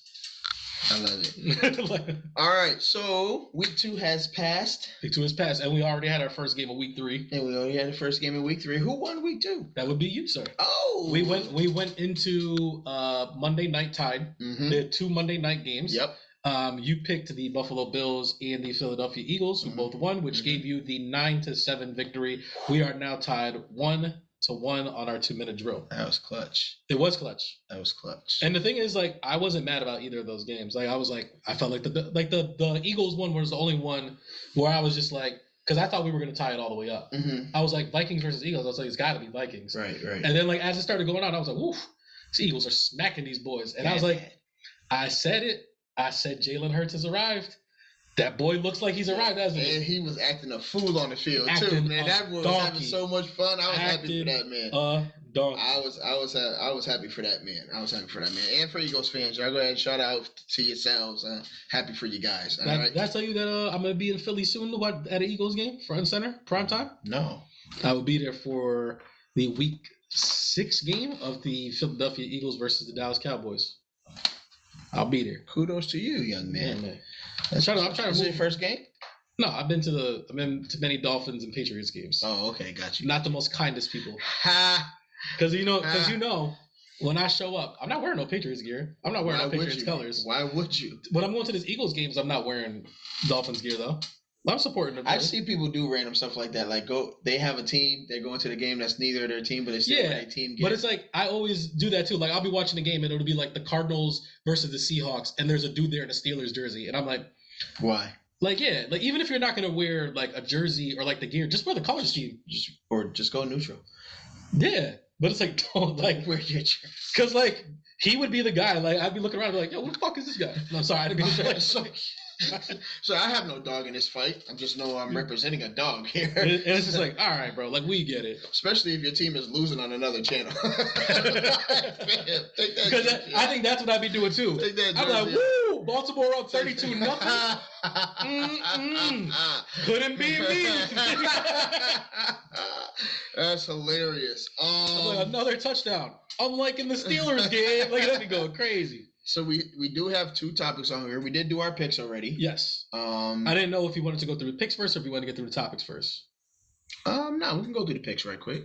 I do want to say this. I did get a recommendation from somebody. Okay. Because they were like, the way that we do our picks, like it's cool and all. But they were just like, I think they thought it would be more interesting if instead of us choosing one person picks a team, then the other person kind of gets stuck with the team, where if we did like the betting lines. Where it's just like, this team is supposed to win by X amount of points, so on and so forth, and we either choose to go with the line or go against the line. I told her, I was like, I'd bring it up. And I was like, the thing is, I work so hard on this doc, and it looks so beautiful. It does. But it's like, it does. But I was like, I would have no problem printing out. We were hours away in 2 different locations before. I was just like, let's live doc these picks right quick. It was beautiful. It's so much fun. It was.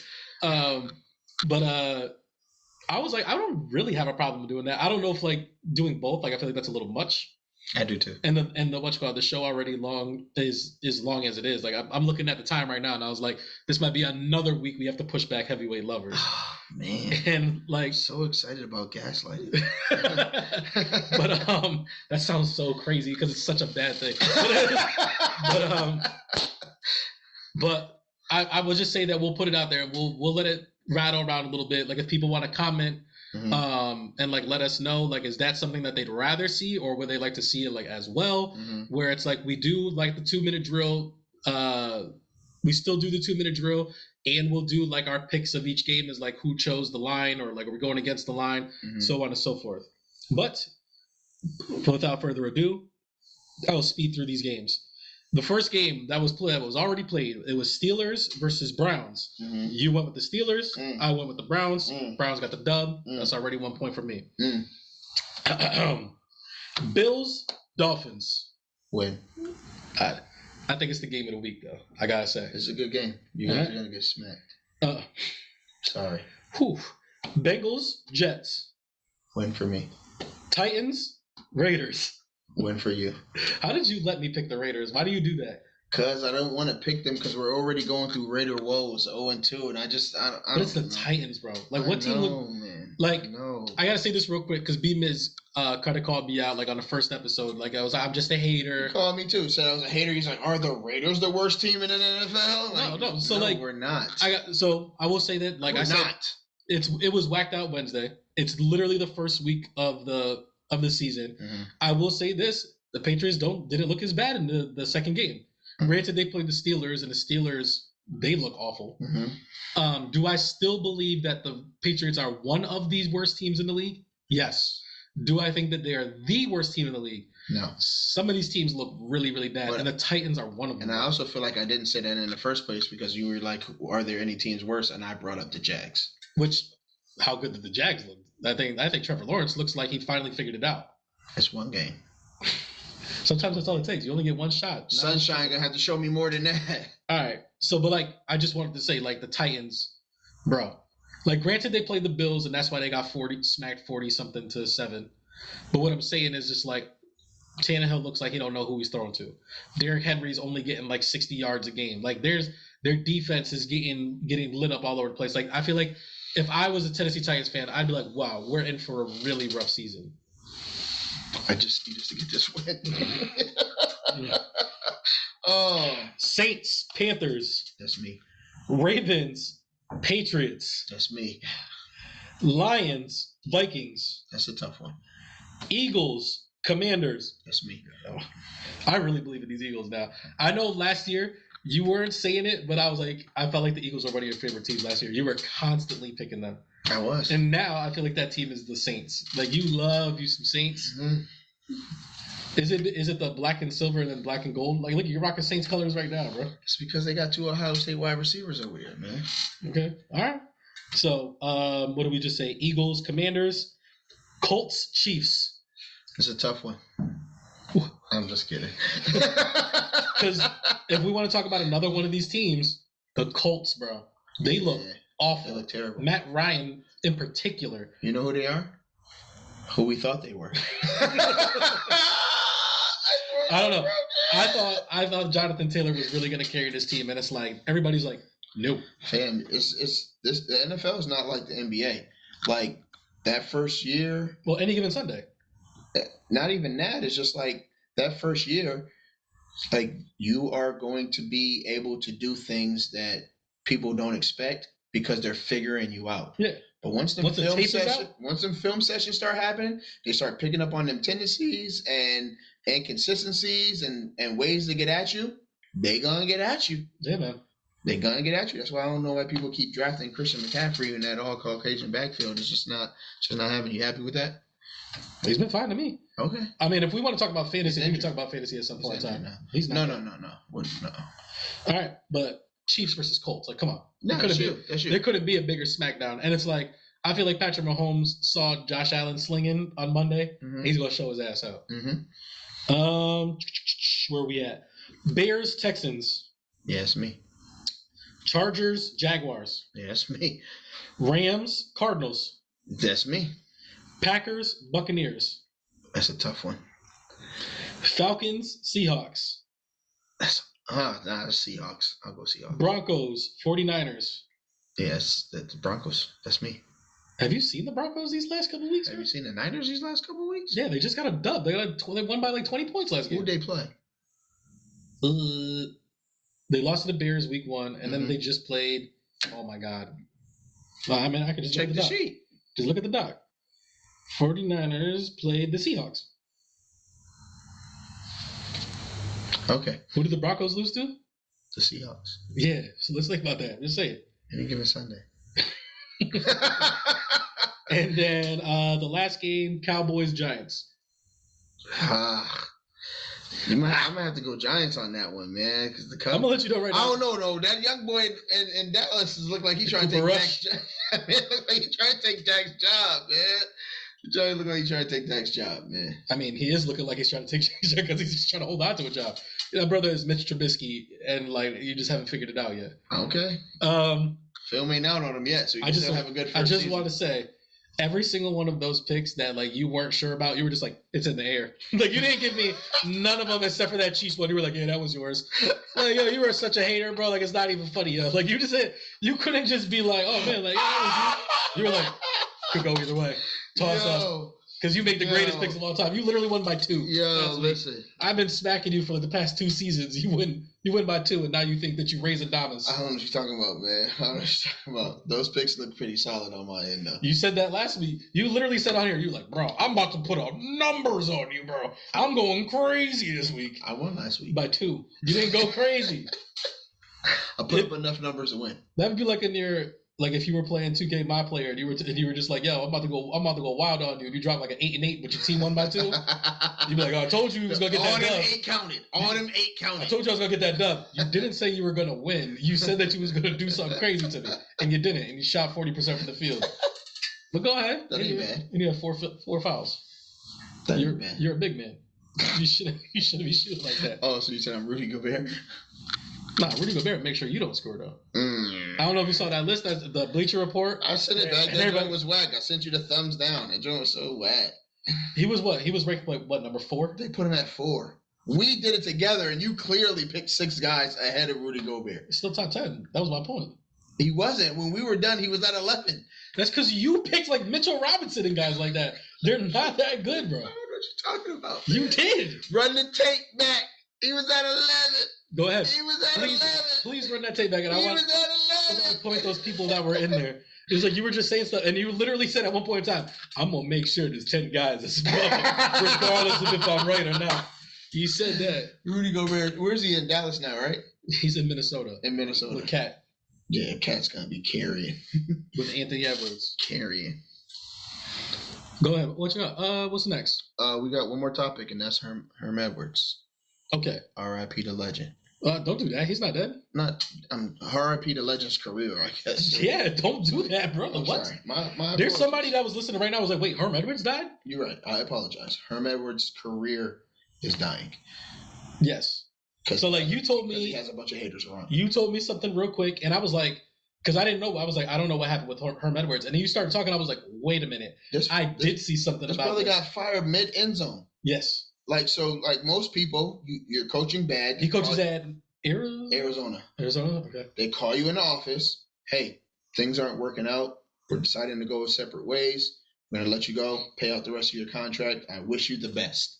They don't, and they definitely don't do it the same day as the game. No. Like you come in on Monday, and on Monday they already know. Everybody's sitting in there. Paperwork's all drawn up. Right. They're just like, hey, just so you know, we're moving in a different direction. So this man Herm Edwards was running across the field. The president, AD, the owner, somebody else, I don't know who it was in the end zone. I was like, hey, Herm, come here for a second. He's talking to these men in the end zone, and they're letting him know that it's a wrap. They said the next day this man was flying coach back home. Like, I'm not saying there's anything wrong with flying coach, but it's Herm Edwards. His brother just was a coach. It's Herm Edwards. Damn, that joke didn't land. All right, cool. What'd you say? Say that again? I said this brother was just a coach. Now he's flying coach. Yeah, it's all right. I didn't want to say it again either. It's been a while. But, yeah. Okay, Rudy. But, yeah, so, I don't know. It's just a bad situation, man. I just hate the way they treat black coaches, man. Are you not going to talk about the most interesting aspect of this? I'm going to leave that to you because you brought that information to me. So, he started to say this, and, I didn't know that it was Herm Edwards that he was talking about. And then I was like, wait a second.